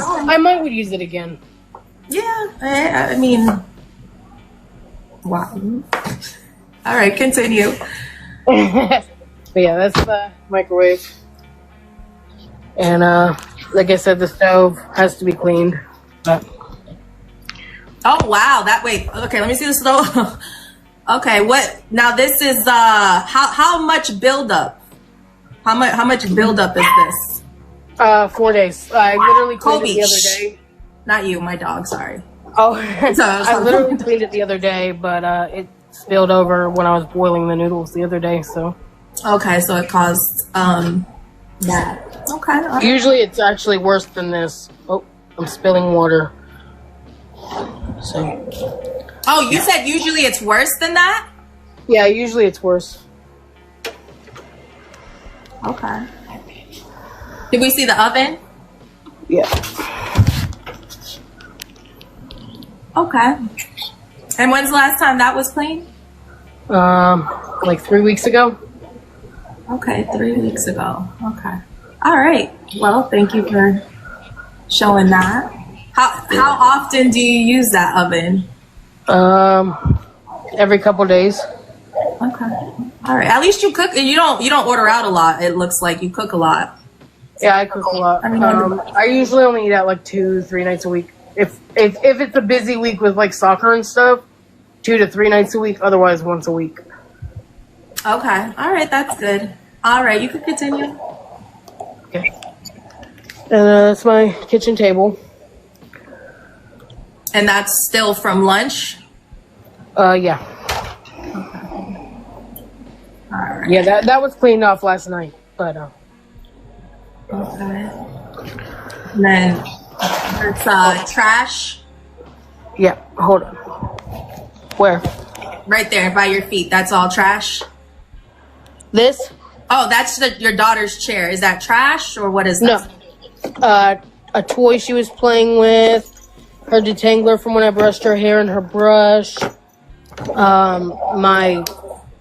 I forgot what it's called. Oh, I have that same tape measure. I have that. Oh yeah, tape measure. Yeah, I have that same exact. And then another toy, apple juice, And this like towel dress I got her that came in the mail today, she tried it on. So. Okay. Okay. You got a lot of stuff in the mail. Is that like people sending it to you, or you just got like a shopping addiction? I have like the shopping addiction, and then the other part is TikTok Shop. I get like 40 packages a week from TikTok Shop. Of people just sending you like free stuff to promote? Yeah. Oh, that's pretty cool. Okay. All right. I'm gonna flip it to go to the bathroom because my son's in here now. Okay. So I don't want to show him. No worries. I respect it. I get it. No, you're not fine. Oh my gosh, how do I do this? Is that underwears on the kitchen floor? Probably, right? No, pants. Okay. Yeah, these are pants that didn't go to the laundry room. Okay. Now let me go to my room. Do you want to see my room too, or just the bathroom? Yeah, whatever. If you want to show the room, well, hey, I'm all for it. If you thought the rest of the house was bad, this is exponentially worse. Because you'll just see for yourself, but fair warning, there's feces everywhere from her rabbits in the same room she sleeps in. That's gotta be bad for you, right? Breathing in feces 24/7? Do you want to see my room too, or just the bathroom? Yeah, whatever. If you want to show the room, well, hey, I'm all for it.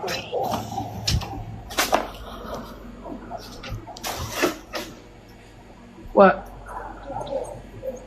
Stay out of the camera view. Yeah.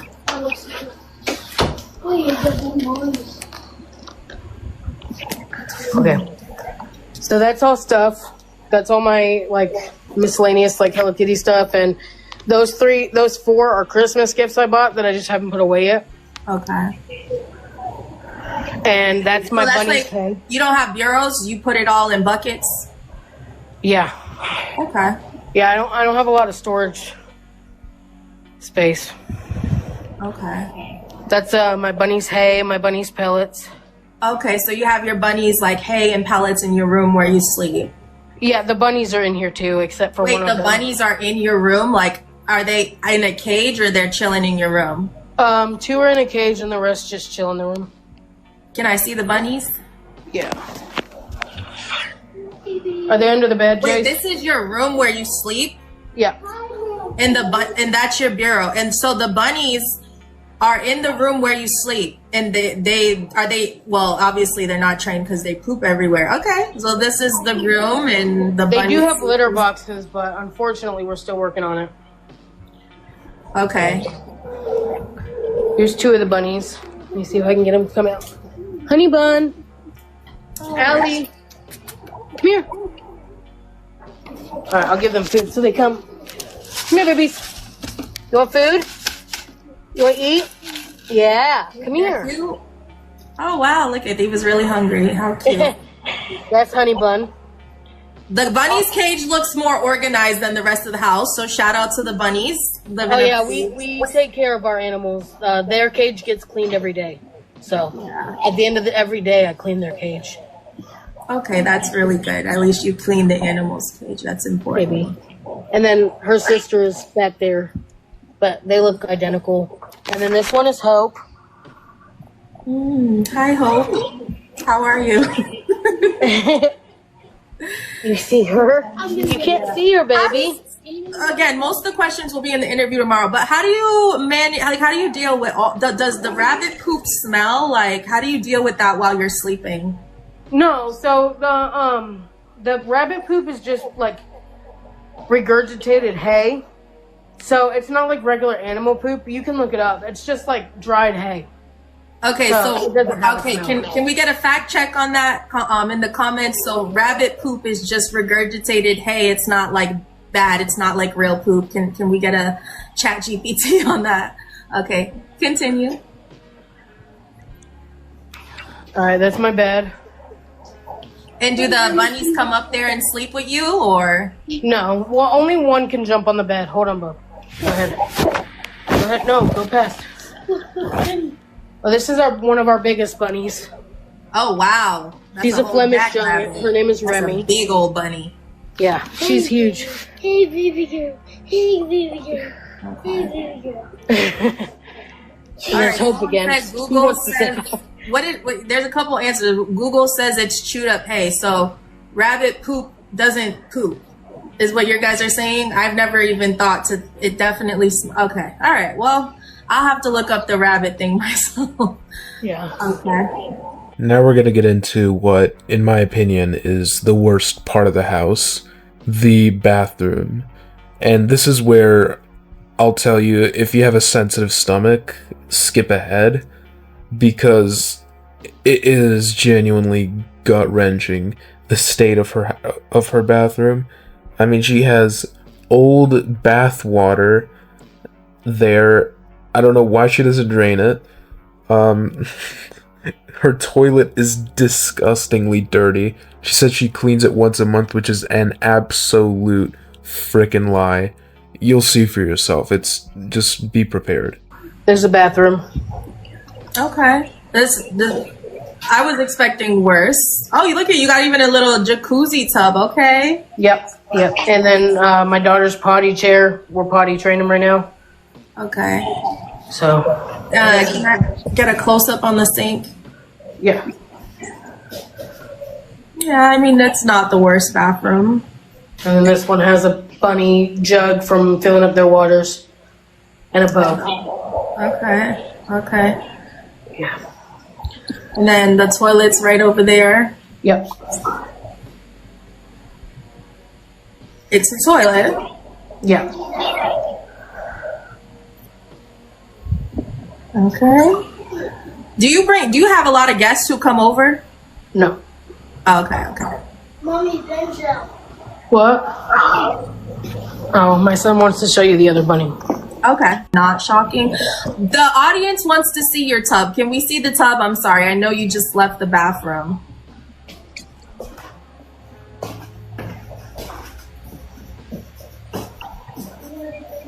Oh, wow. So, okay. It's looking kind of swampy, girl. Not gonna lie. When's the last time the water was taken out of there? This was actually just last night. I just didn't dump it. Okay. Can I ask why you didn't dump it, or it just stressed you out to like dump it? It drains really slow. Okay. So I just sometimes don't the day of. Okay. All right. See the Barbie. It looks like Barbie's having a good old time right there with Spider-Man. Okay. Yeah. Yeah. All right. Well. Is there anything else you want to see? Can I just see the sides of the toilet? I just want to see the sides. Let's see. Okay. All right. I clean the toilet pretty frequently. So. Do you ever clean the side, like right there where all that? This side's harder to get to because it's like very narrow. Okay. So I clean that one about once a month, but I clean this side every time I clean the toilet. So you clean the sides of the toilet once a month? No, just this side. Just that one side. Yeah, I definitely can tell it's once a month. Okay. All right. There's a ring around the toilet as well. Now, is your man is he like a bigger man? Is like he can't bend down and like maybe try to help you clean the grime, or he's just cool with it? I don't even think he notices the side of the toilet, to be honest. Okay. All right. No. And you don't have a shower, just a bathtub? No, we have a shower. Oh, okay. Can I look in the shower? Yeah. Okay. All right. It has black. Okay. Even out of all of the nasty, gut-wrenching things you guys just saw, it's not the worst part of the live. Her 6-year-old daughter, Brooklyn, said multiple times that the donut mom, her mother, hits her. At first, she even said that her mom smacks her across the face. And this caused Alex to immediately scream at her daughter, accuse her of lying, and then come up with some really dumb excuse. Oh, my daughter's been doing this lying thing recently. You'll see for yourself. It's absolutely horrendous and inexcusable. I was joking. Smack me in my face. Don't even. Do not come up here and lie about that. That's not even funny. It's not a funny joke. You don't lie about stuff like that. Nah, he said that as soon as the cameras started rolling. Man, kids say the darndest thing. He really gonna say you slapped him in his face? Yeah, that's my 6-year-old. She has a lying thing she's been doing recently.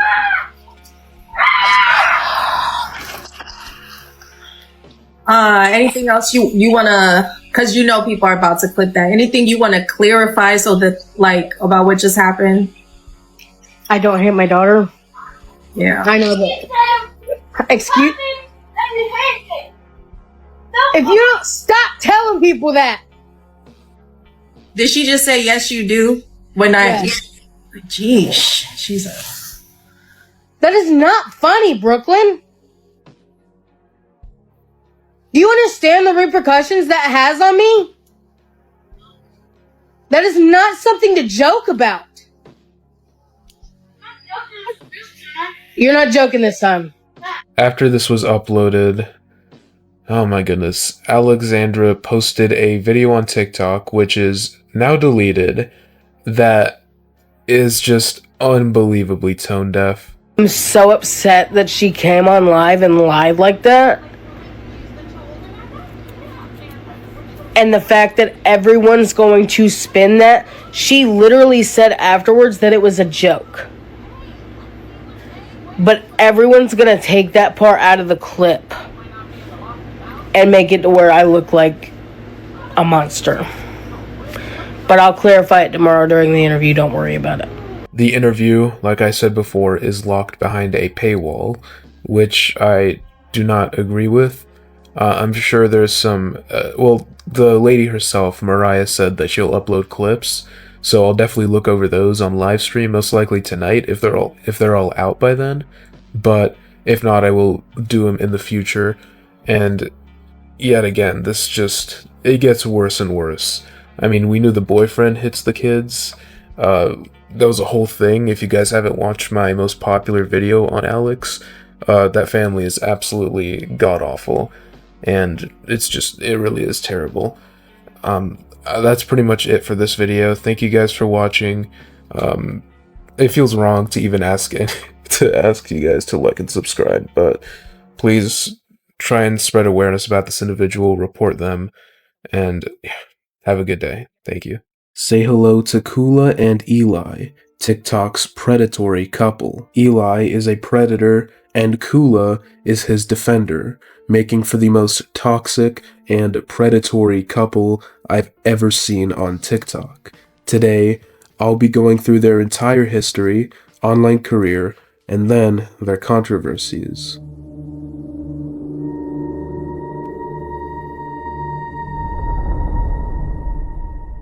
Kula is a 35-year-old native Hawaiian TikToker with stage 5 kidney failure.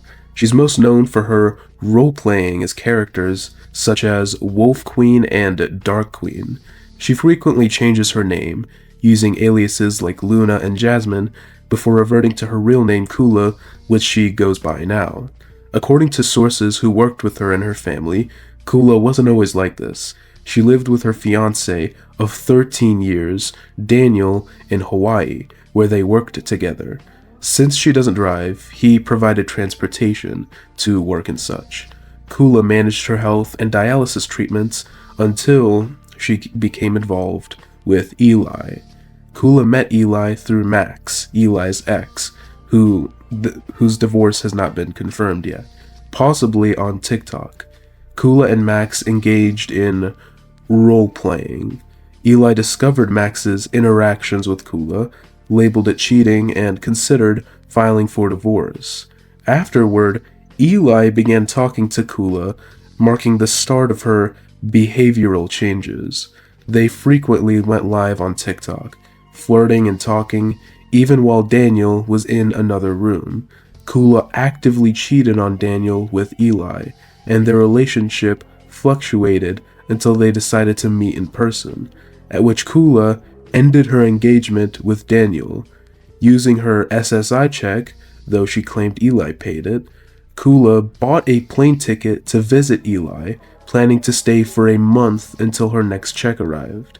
Their first in-person meeting was live-streamed, with Max and Eli's other ex-wife, Dusty, present. During their live streams together, Kula and Eli began asking followers for money, claiming they needed $600 for a phone bill, which raised suspicions.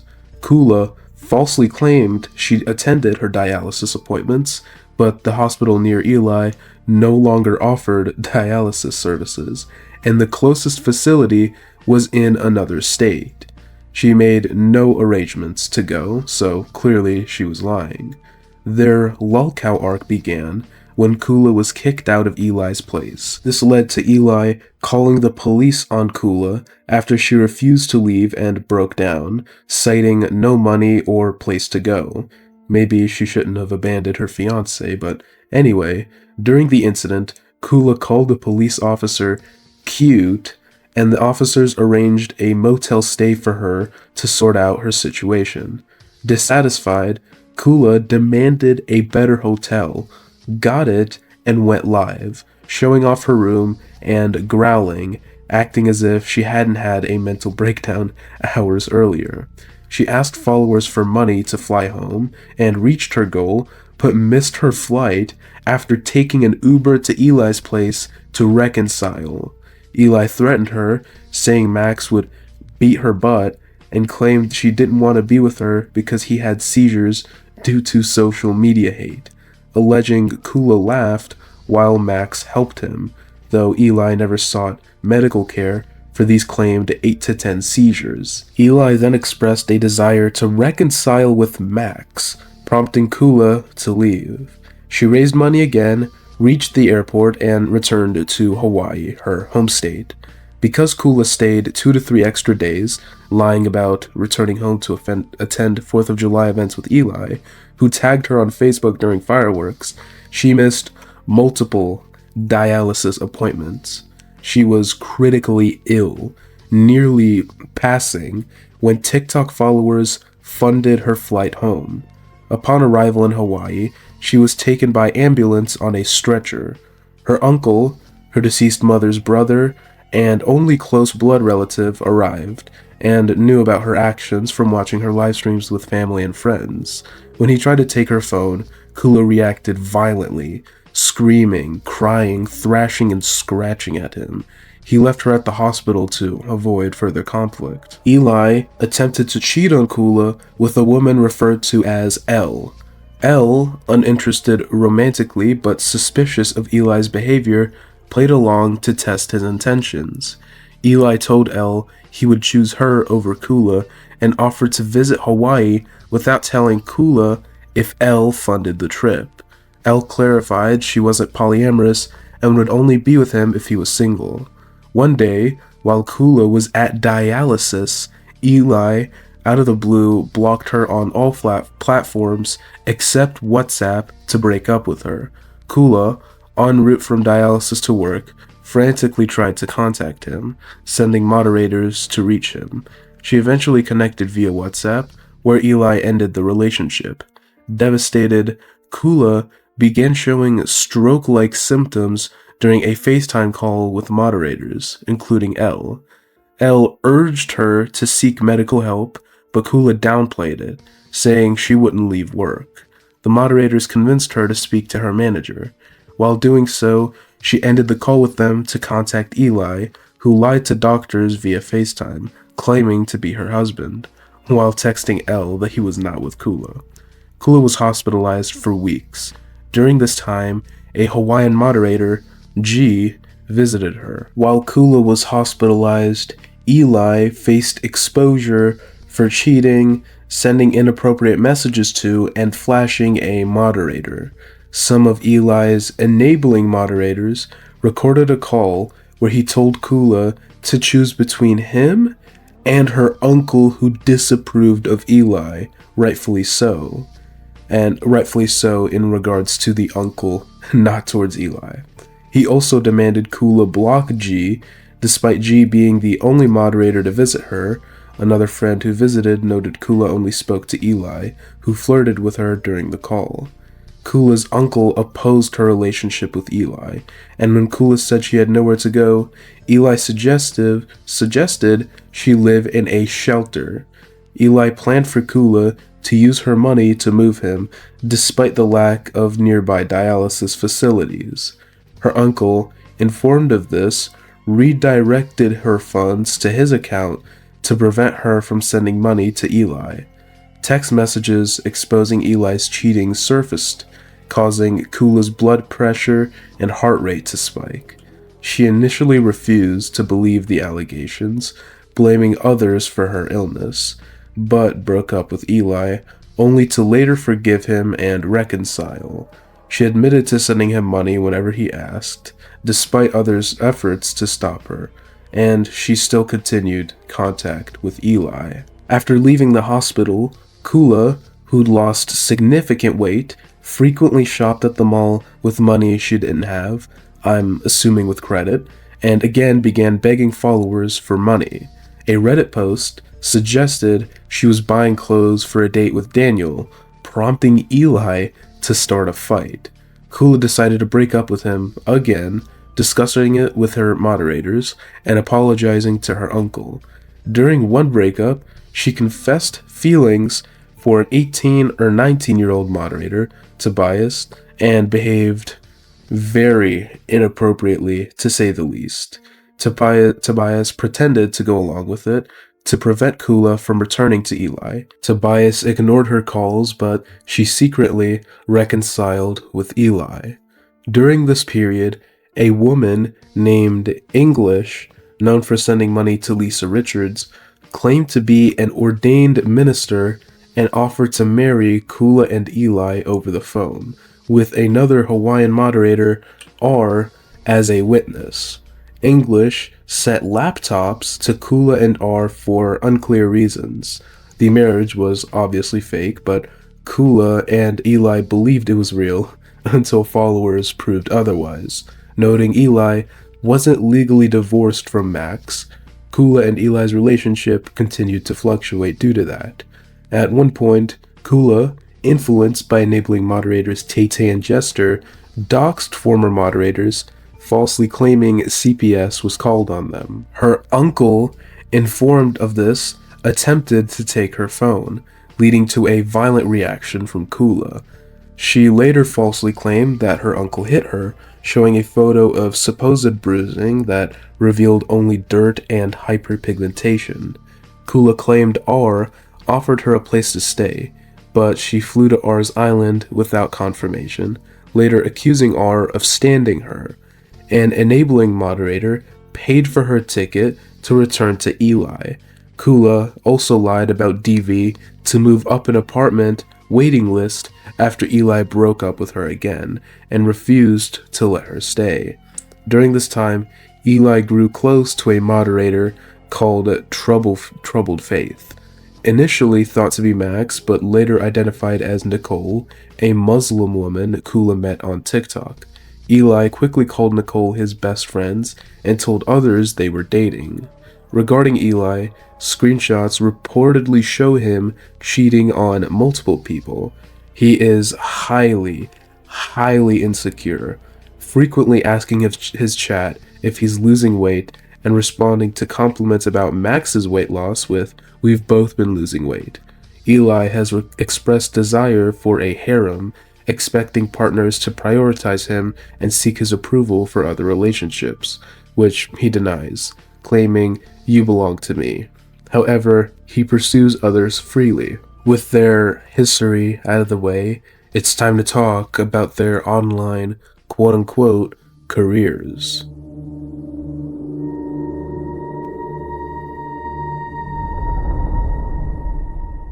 As you know, both Kula and Eli are TikTokers. but they aren't exactly popular figures like Nova or Tofia. They kind of just have their own little sphere of enablers and yes men, and that's just all they really make content for.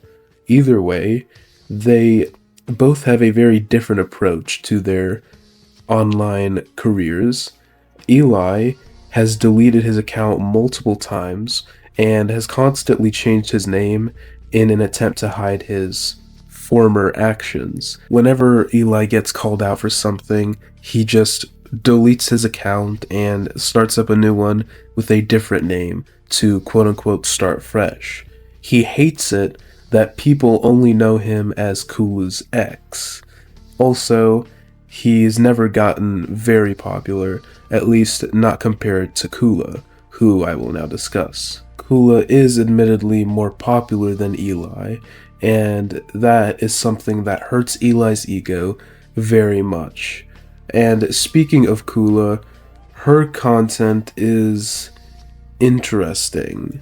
Most of it is her role-playing as her evil queen characters and such. It's nothing too interesting. Something I would like to note though, just as a disclaimer, I did not try to talk to Kula at all. I didn't try to talk with her or whatever. I joined her live stream just to watch it, and she saw my username, Bloodspeth joined the live, and then blocked me immediately to where I couldn't watch the live.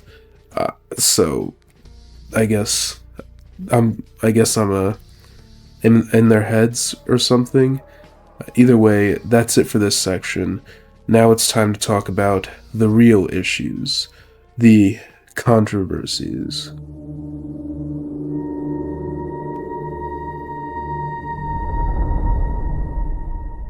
The controversies surrounding these two are endless, and most of them are because of Eli. Eli has a tendency to lie a lot, and while that in and of itself isn't too bad, it's what he lies about that is particularly awful. For example, his health, claiming that he had 8 to 10 seizures in a single day. If a regular person, if someone really were to have 8 to 10 seizures in a single day, they'd need to be rushed to the hospital, because that is, I shouldn't even have to explain how serious that is. And to expect that he just went about his life, no medical care at all because of that, that's just, I don't believe that one bit, and no one with a functioning brain should as well. He also, even worse, lies about traumatic events. For example, he claims, and in case you didn't know, Eli is transgender. Eli was born a female, is a female, but identifies as a man, apparently. But he claims that he was taken advantage of by his brother at a very, very young age, and according to Eli, it resulted in a pregnancy with twin girls who were adopted and later passed in a car accident. This is something absolutely awful to lie about, and I'll say this, the age at which this allegedly happened, double ones, I can't say it without getting demonetized, but I know cases exist.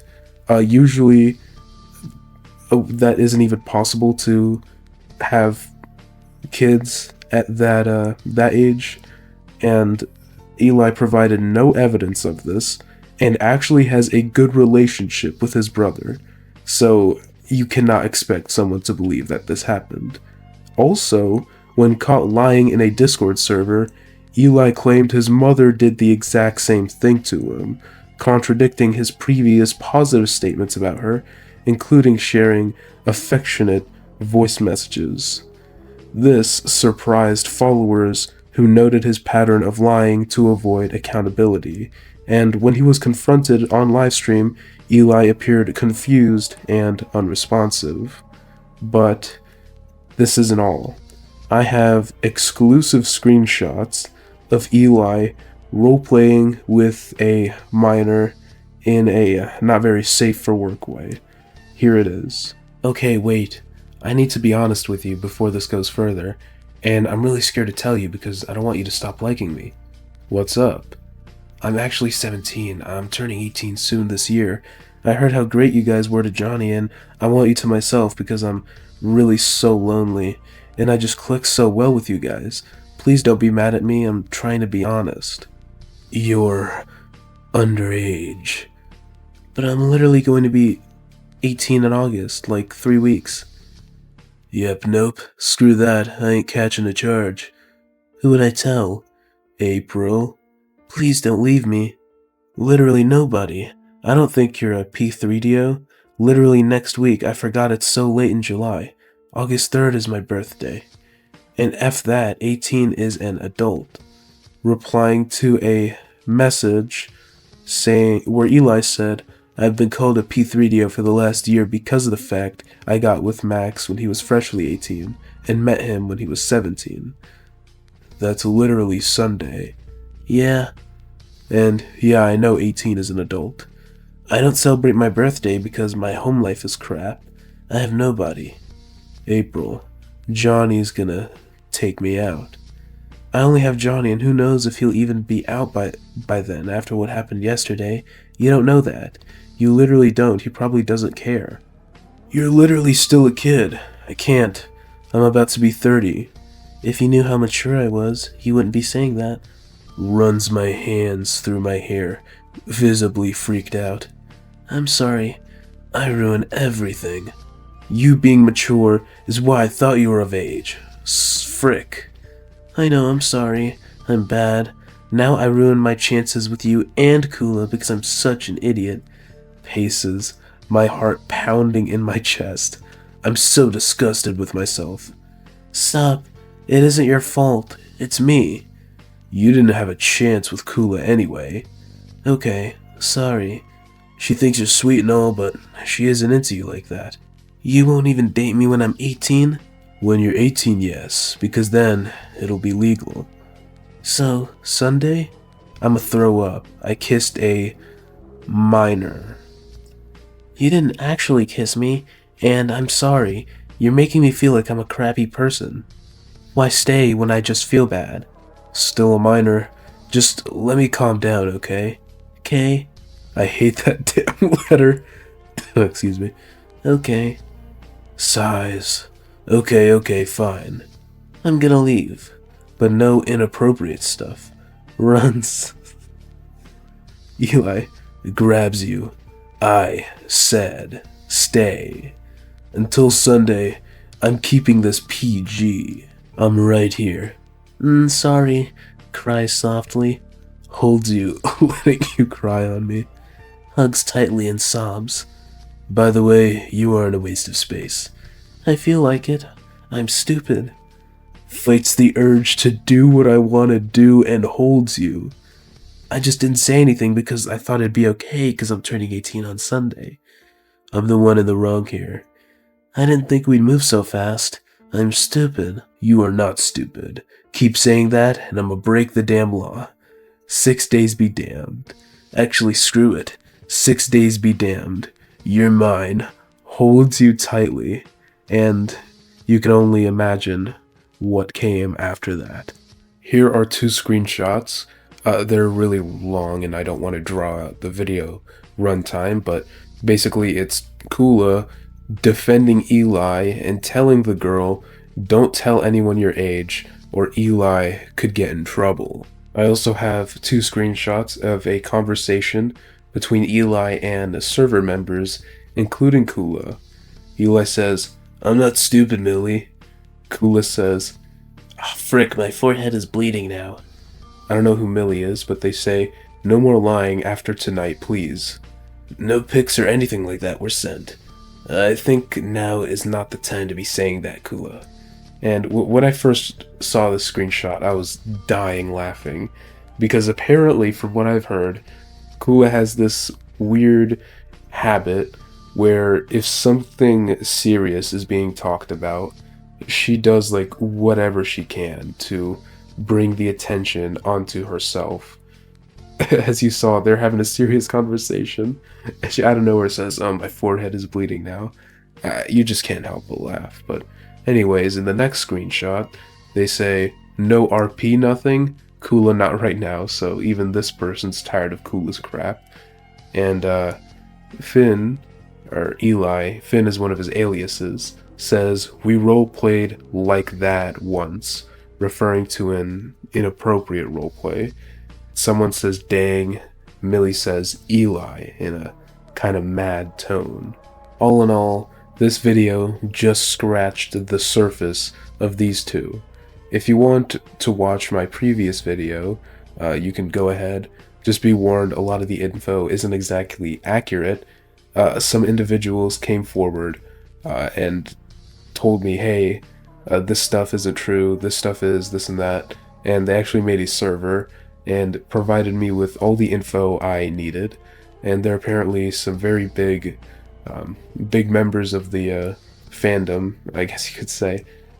Or I guess a better way to put it would be they followed Kula and Eli for a long time and are very knowledgeable of these two.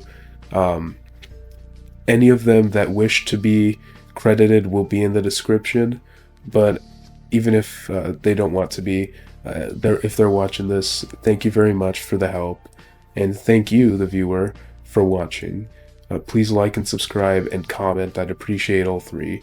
And please let me know your thoughts on these two. I would love to hear it. Thank you and have a great day. Say hello to the Nova Online Iceberg. Nova, can you meow? Meow. Can I get a French onion soup, please? You know what else is long? These nuts! That one busted so hard in my mouth. Trying Ultra Sunrise Monster Energy, and if you're wondering why I'm not at home, I'm at my church for Bible camp. And I just want to let you know I have a danger alert. Tier 1 Food Reviews. Food reviews are possibly what Nova is most known for. It's why he initially went viral, and it was the catapult for all his current success. His first ever food review, or at least his first successful one, was a Wingstop review, and it's not hard to see why it blew up. Nova looked like the stereotypical Discord mod, and seeing him cringily review a fast food order was mesmerizing. Trying Wingstop for the first time. Cajun seasoned fries. Okay.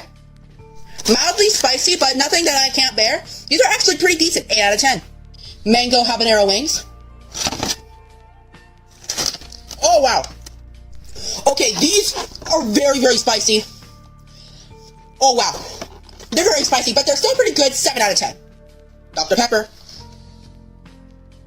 Oh, it slaps, 10 out of 10. Lemon pepper wings. Lemon pepper wings are absolutely stunning. They're amazing, 9 out of 10. Garlic parmesan tenders. Really good, 8 out of 10. Nova still does food reviews to this day, to nobody's surprise. His most popular review of all time was a review of an orange monster that he drank at his church. However, his account was hacked and that video was taken down. Thankfully, I still have it. Trying Ultra Sunrise Monster Energy, and if you're wondering why I'm not at home, I'm at my church for Bible camp. We're just waiting to board a bus to go to Cusick. So, we're trying Ultra Sunrise Monster Energy in the morning before we go. It's 7:46 a.m. First impressions. Smells like orange juice. Alright, cheers. And that's kind of what it tastes like. Like, this tastes like orange juice with a hint of tangerine. It's actually pretty good. I'll give it an 8 out of 10, just because it's not as good as Ultra Blue. Anyway, download out, use code WIZARD for 2 times starting blows, because you might not see me for 4 days. Bad uncle. Nova currently lives with his mom and uncle. His uncle specifically, he has a very bad relationship with. His real name is Andrew Gage. He is supposedly crashing at the Nova residence due to not having a place to stay, at least according to my knowledge. However, this has been the case for a couple years now, so it's safe to assume he's living there permanently. Anyways, Nova has gotten into countless arguments with his uncle, and these arguments usually result in meltdowns, where Nova starts screaming and swearing on stream. God damn it!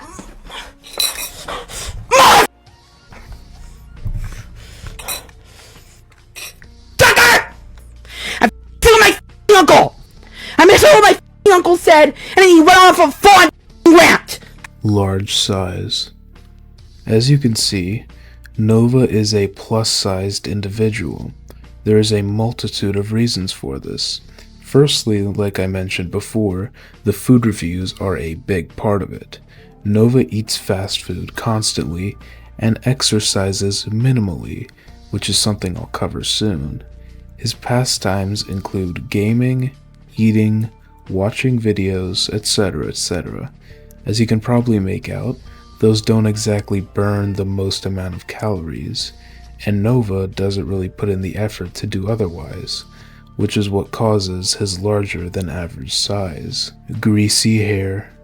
Nova's greasy hair is one of the first things people usually notice when they see him, and it's not hard to understand why. His hair is literally reflective. If you check his comments, they're usually filled with people calling his lovely hair hygiene out. The most popular ones I've seen are comments asking him to review shampoo and conditioner on his food review videos. French onion soup. This is pretty self-explanatory. If you somehow don't know, a video of Nova at work went viral. It was a news segment that featured him in the kitchen yelling, "Can I get a French onion soup, please?" And the video is admittedly very funny. Can I get a French onion soup, please? Gym content.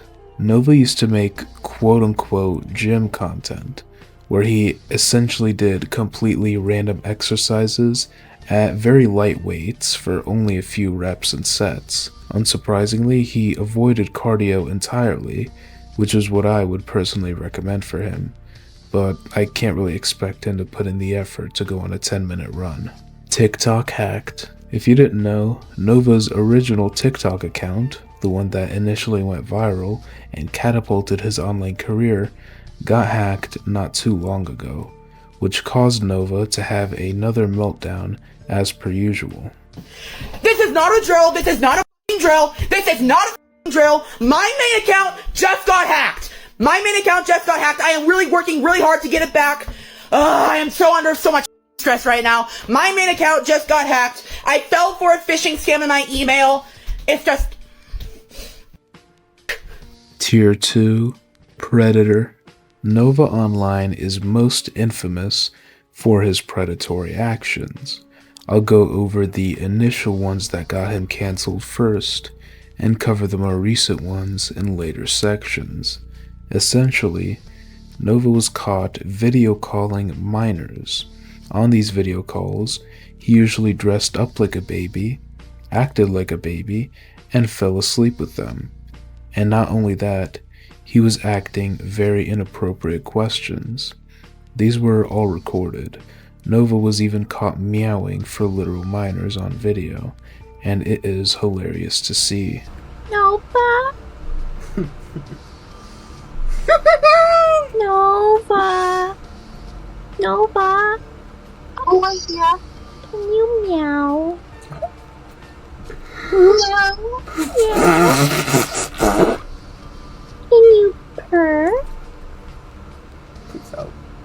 I want to go to the room. Why? It's why, boss. Yeah. Karaoke. Nova is a massive fan of karaoke. It's always been part of his content before, but over the past few months he's really stepped up his game. His lives usually consist of him singing karaoke. He makes tons of videos about it too, usually singing at home while his mom and uncle are trying to watch TV. Beef with Tofia. Nova had a very notable beef with Tofia Chu. It started when he made a call-out video on October 22nd, 2022. Nova made this call-out video due to the recent and resurfaced racist comments from Tofia at that time. This is a message to Tofia. Guys, if you don't know who Tofia is, she is a TikToker that has a little less followers than me, but we pretty much make similar content in a sort of way. Guys, Tofia is racist towards Mexicans, and she says horrible stuff about Asians. And Tofia, if you're watching this, I'm calling you out. This is not right. What you are doing is completely wrong, and everybody in this world should be equal. God said that all men are created equal, and therefore, we should all be equal. We should learn to get along in this world, and Tofia, you are not resembling that. So Tofia, if you're watching this, I cannot believe all the stuff that I have seen about you, and I'm sorry, but I am no longer a fan of yours. Tofia responded to Nova in a few of her lives, neglecting to address the accusations of racism against her and instead pivoting to Nova's uncle, who does admittedly have racist history. The beef eventually died down when Tofia was evicted from her apartment, which kind of prohibited her from engaging anymore.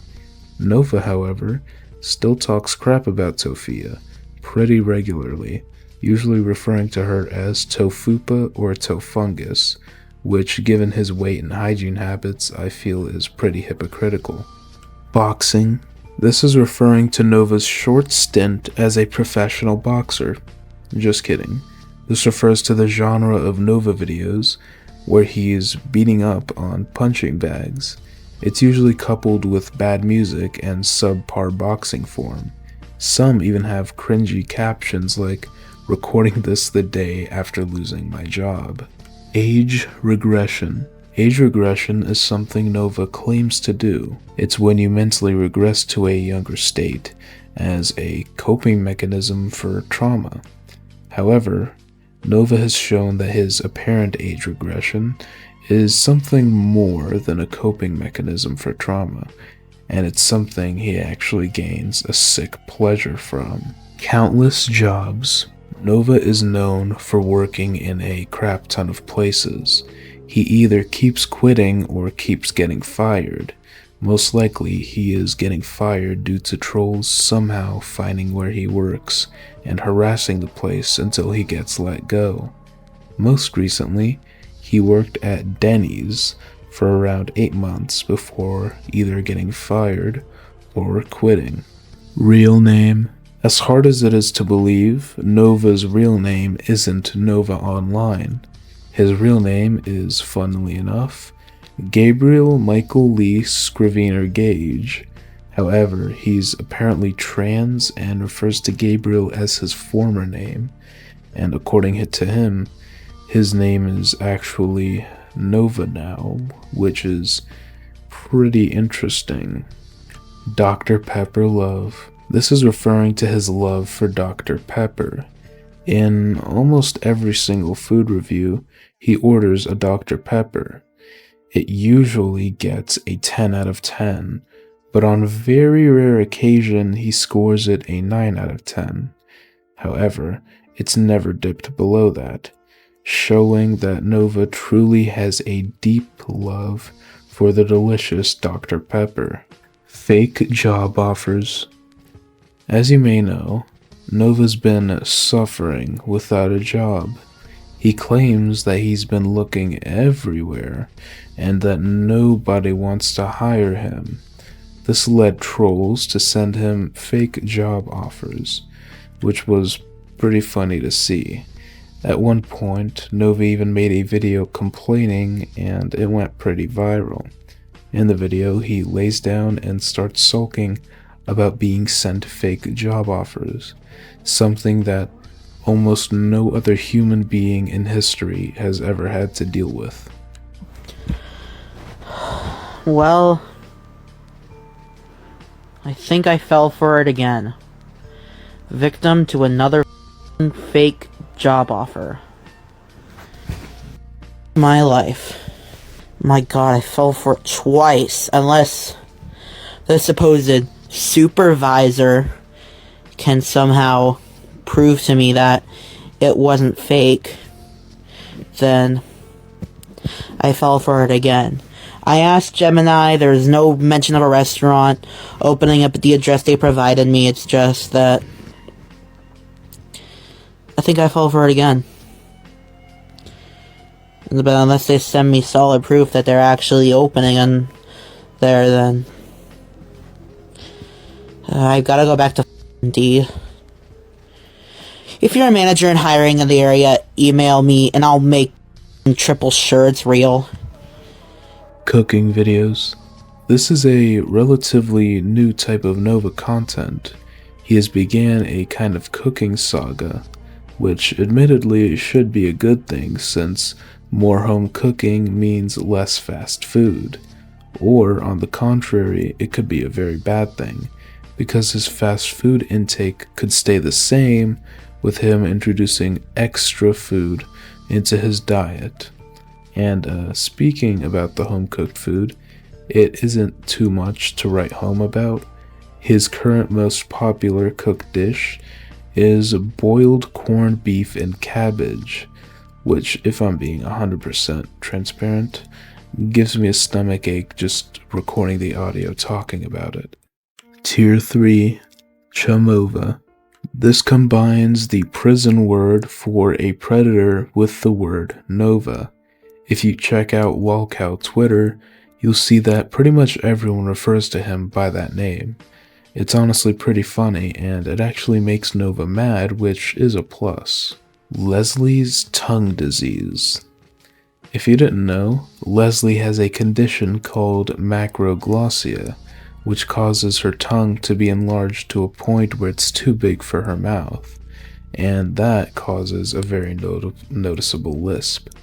Nova is also speculated to have this condition too, since, again, his tongue seems to be too big for his mouth and he has an exaggerated lisp.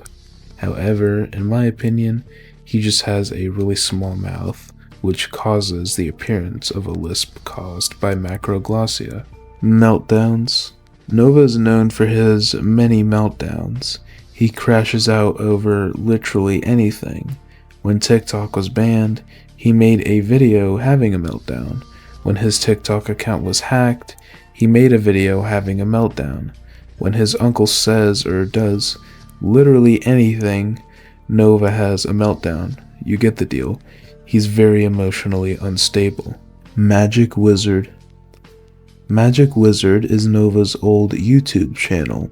It was his first bit of presence on the internet, and it marked the beginning of a dangerous online career.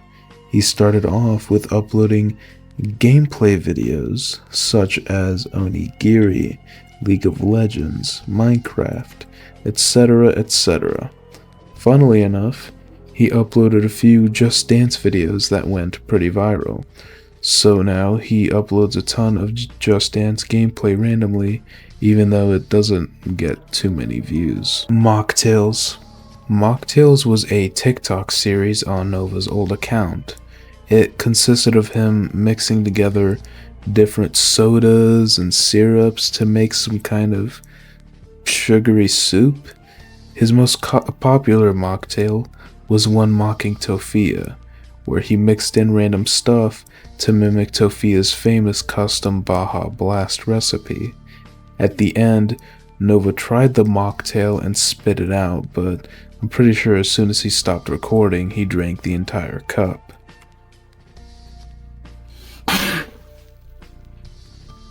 That is shit.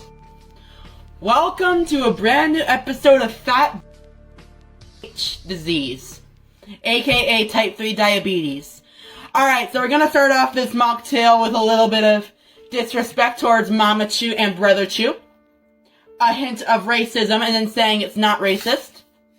A touch of framing on MG and I to cover up what she did. And a touch of this up here. Let's take a moment to admire that this looks exactly like swamp water. Alright, and there you have it. Tofia's potion that she has tried. Let's try it out. Cheers. I'm gonna regret this.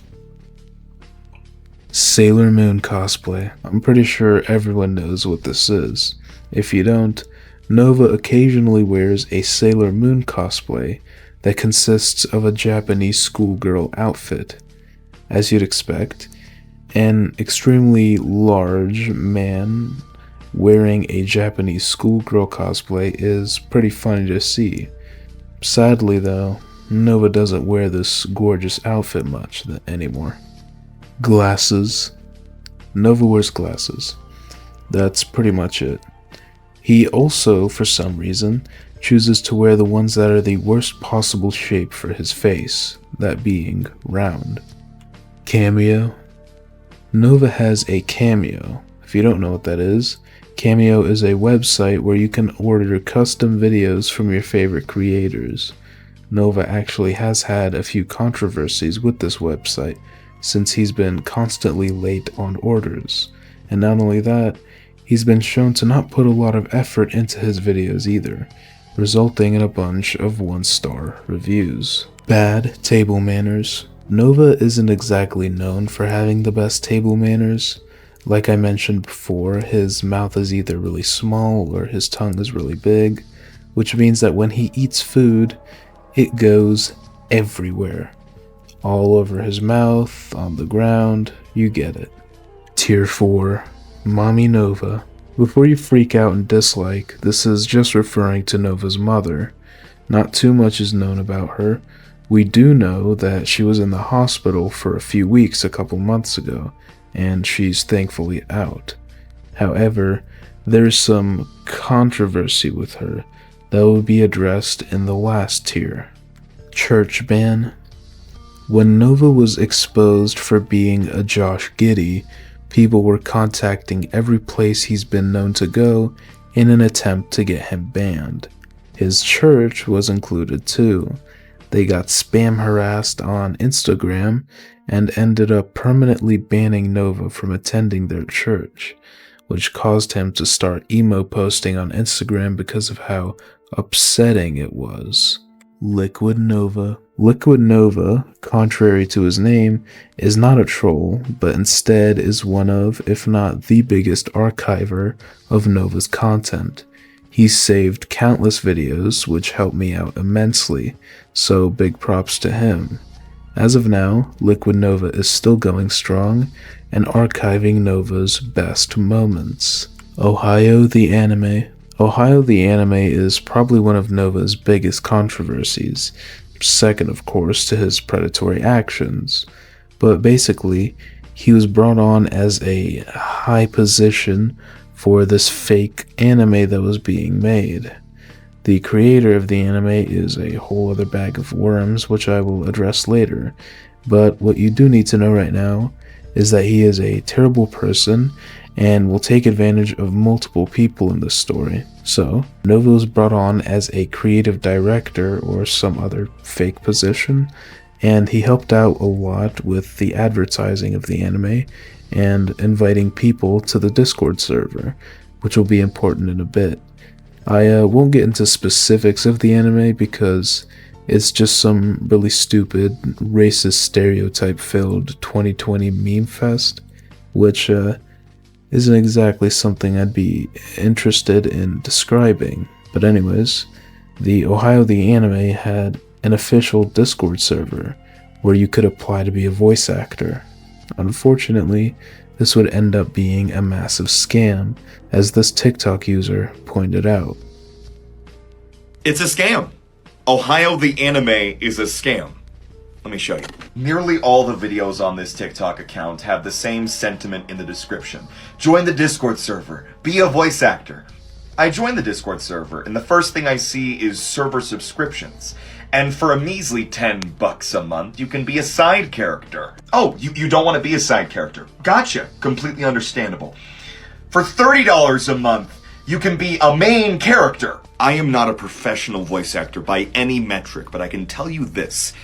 I've voice acted long enough to know that this stuff never happens. You don't pay to get a role. What about the auditioning process? And if you check their most recent videos on their platform, apparently they've been firing some of their voice actors. Yeah, some of the voice actors have been let go. Cool. They got their money back, right? Yeah, this anime is super real because there's a real sense of originality, and it doesn't like to repeat itself over and over and over. It doesn't matter if it's a joke. You're still taking people's money! Nova obviously caught heat for all this, which caused him to make a video announcing his separation from the Ohio the Anime project. For some reason, Nova really doesn't get much hate for this anymore, even though he was a massive part of scamming a bunch of people. But anyways, the anime kind of faded into obscurity and Nova has moved past it. OG viral video remake. Nova remade his original viral Wingstop review after he came back from a massive controversy. Unfortunately though, this video wasn't nearly as entertaining as his original one. Instead of doing a live reaction to the delicious ordinary fast food, Nova recorded himself eating with the green screen and just voiced over it. Not very fun. 1 year ago today, I posted the video that boosted my whole TikTok career. And 1 year later, we are revisiting that exact order that I placed 1 year ago today. This is trying Wingstop for the first time, recreated. First off, I would just like to thank every single one of you who have watched my Wingstop video, because it was my main turning point in my TikTok career, and I appreciate it. Now it's taste test everything in voiceover mode. Okay, so we're starting off with the Cajun seasoned fries. The Cajun seasoning wasn't dispersed all the way, so it was a little spicy. I'll give it a 7 out of 10. Alright, I tried to showcase the wings. It did not go so well. But anyways, the lemon pepper had too much pepper for me. I will definitely give this one a 6 out of 10. Alright, and now we're moving on to the mango habanero wings. They were a little more spicier than I remember, so I will give them a 7 out of 10. And Dr. Pepper always slaps. 10 out of 10. Hey, Nova Kadri, starting off. Leslie Beef. Nova has a very one-sided beef with Leslie. She doesn't really acknowledge his existence and most likely doesn't even know he exists, but he constantly trash talks her on his live streams, usually referring to her as Leslard, which is pretty hypocritical. River City Lanes. River City Lanes is the name of Nova's infamous bowling alley. Lots of great memories were made there.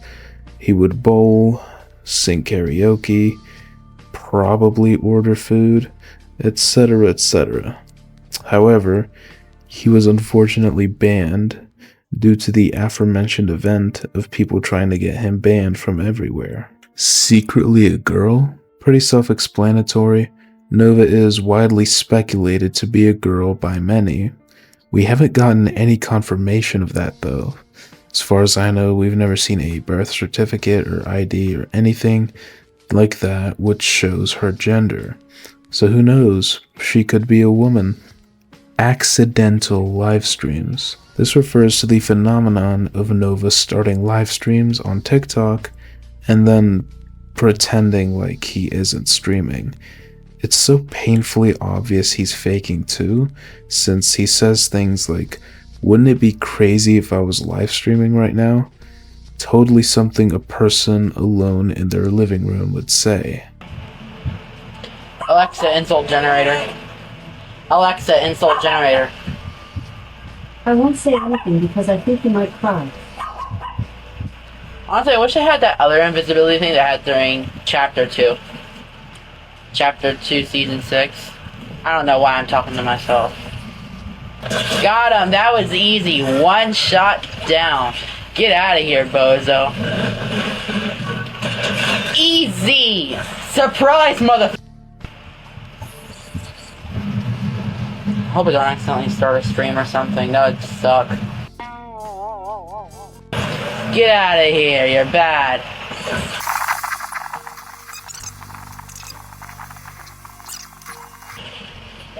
Oh, am I live? Oh. I did not mean to start a stream. Tier 5. IRL girlfriend. Nova apparently has, or most likely had, or most likely not at all, a girlfriend. Not much is known about her, if she even exists. Nova has made some offhanded comments about this apparent girlfriend he knows in real life. Nova's dad. Nova's dad passed away when he was young. It's a very sensitive topic for him, and if you bring it up on his live streams, he gets extremely emotional. Bike rush. I will defend you all with my power. I was actually missing my dad so much last night, and you chose not to go and ruin it. Actually, you. I had my... Alright, that's it. You. I know I don't like to outburst against the trolls, because that'll just give them a reaction. But actually, you.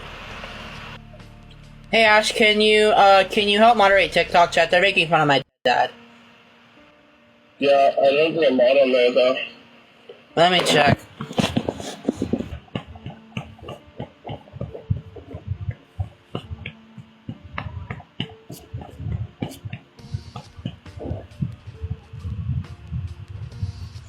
I was not beating it. Onigiri. Onigiri was Nova's favorite game back in the day. He made countless gameplay videos of this game on his original YouTube channel. Nothing much else. Self-aware Lolcow. Nova is one of the rarest Lolcows in existence, the self-aware Lolcow. In essence, he genuinely knows that he is a Lolcow. However, he continues to do what he does. He did make a video though, talking about living life as a Lolcow, and it is just a pity party. Look, I didn't want to become a Lolcow. If you're watching this because you think you might be one, my advice is scroll past this video right now. It's not worth it. Believe whatever lies your mom or dad told you about the internet, and just try to lead a normal life.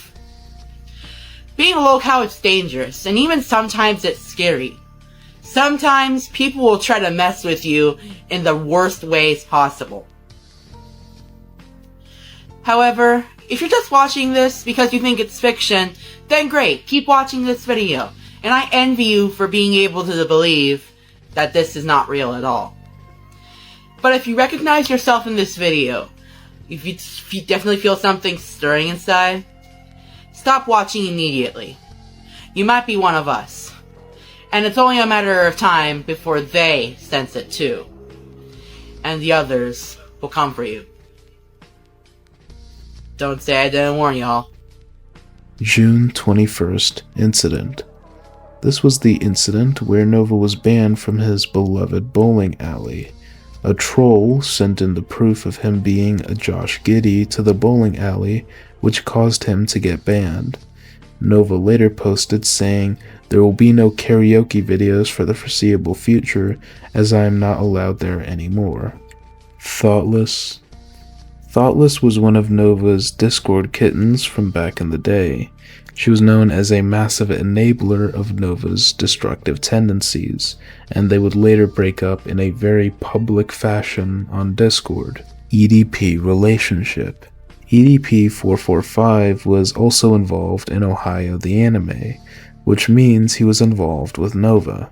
However, Nova denies any involvement with EDP and claims that they never even talked and that he despises EDP. However, there's video of him in a group video call that included EDP. Toner sponsorship. Nova has a sponsorship with a technological company called Toner. Many people doubt this, but it is actually true. If you're a somewhat reputable content creator, you can actually contact them and ask for a free microphone, and in exchange you'll promote their company. I got this info from a friend named Graceful, who actually got the same sponsorship early into their channel's career. I'd recommend subscribing to them because they put out some pretty good content. Hiroshi Man collabs. The aforementioned Hiroshi Man, the owner of the Ohio the Anime scam, actually had a few collabs with our friend Nova, including one where Nova picked out food for Hiroshi Man to try. Food review with Nova Online! Nova picked out all this food for me. It was about $120. Try the Jamba Juice first. That was pretty exquisite. Tell the viewers what it is. So this is a pomegranate Jamba Juice. Let me just take a bite of my supreme pizza. It looks like the DoorDash driver decided to take a bite. Check this out. Mushroom. So good. Mashed potatoes. It's like silky smooth. That looks really good. Ooh. Try one with like the mushrooms and everything. Yeah, honestly. Let him cook. The bread always fire. Oh. Yeah, that's definitely like a nice 6 out of 10. Trans. I guarantee you didn't know this, but Nova is actually trans. I don't know exactly what he identifies as. I think he uses he/she/they pronouns, which totally makes sense. He also refers to his real name, Gabriel, as his former name, and that Nova is his preferred name now, so make of that what you will. Multiple servers. This refers to the fact that Nova has had countless Discord servers. They usually either get banned or taken down by Nova himself. If the server got banned, it was most likely due to trolls infiltrating the server and spamming unsavory things that are against Discord's terms of service. Or Nova just got tired of the trolls and decided to take down the server manually and restart. Hour of Joy. The Hour of Joy was a quote-unquote podcast ran by Nova and his former co-host, who turned out to be a minor. This was intended to be a direct competitor to Smokey MCC's and Kiwi Tapes' Lolcow podcast. However, it really wasn't much of one. Nova pretty much just watched videos made on himself and cursed out the creators. The podcast would eventually be shut down when it was revealed that Nova's co-host was 15. More of that next. Tier 6. Sia Yeager. Sia Yeager is the aforementioned co-host who turned out to be a minor. The story behind that is actually pretty funny.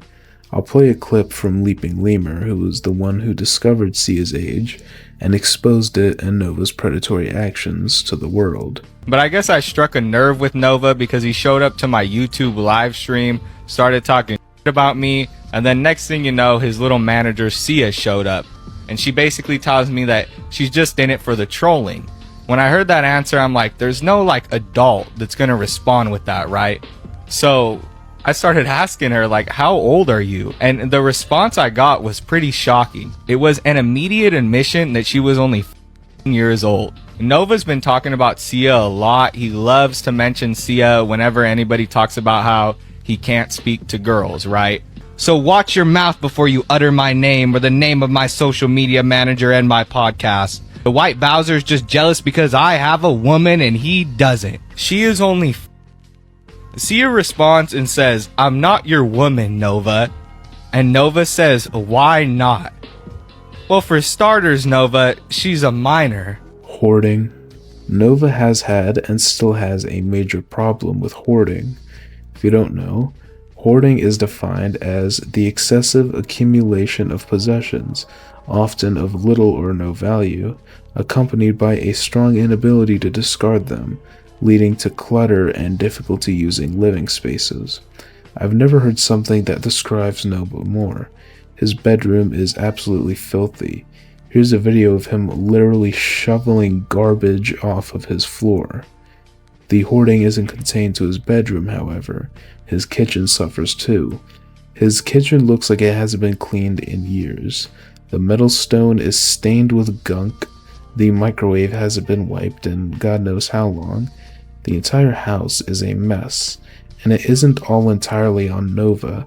There are two other able adults living with him, Mama Nova and Nova's uncle, and they continue to live in a pigsty, and it's looking to stay that way as Nova hasn't uploaded any cleaning videos recently, not like he was doing much in them anyways.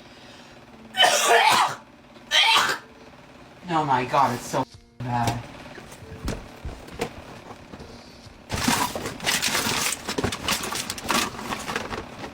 Oh, holy Mr. Beast is getting arrested! Holy shit!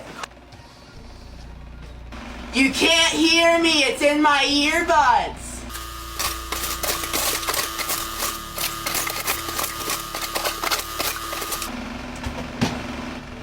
Well, Smokey, your mom is so fat that she covers 2 time zones.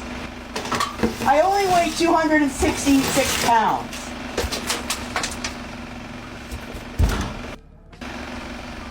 pyt.yedik. This is referring to the individual who stole Nova's account. He appeared to rebrand it as his own, however he hasn't uploaded any videos.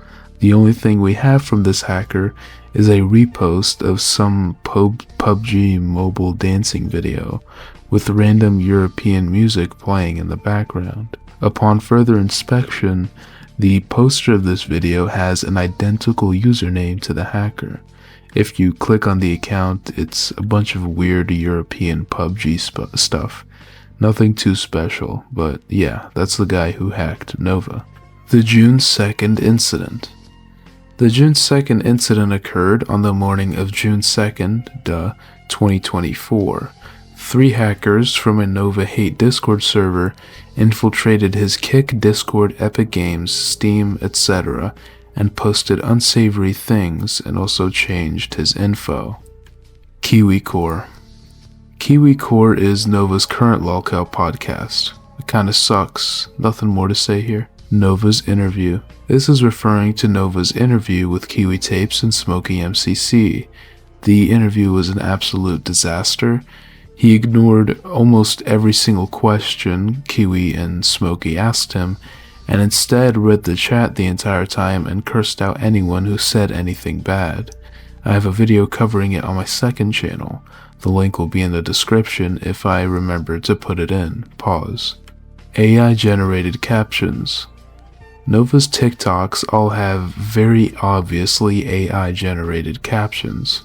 For example, on the video of him freaking out over getting banned, the caption was, 3 years of my life gone with the TikTok wind, and also, had to show that punching bag who's boss after getting the boot for a stupid reason, angry exhale emoji, punching glove emoji. And that's it for this video. If you made it this far, comment your favorite part of the iceberg. Thank you for watching, and I'll see you again soon.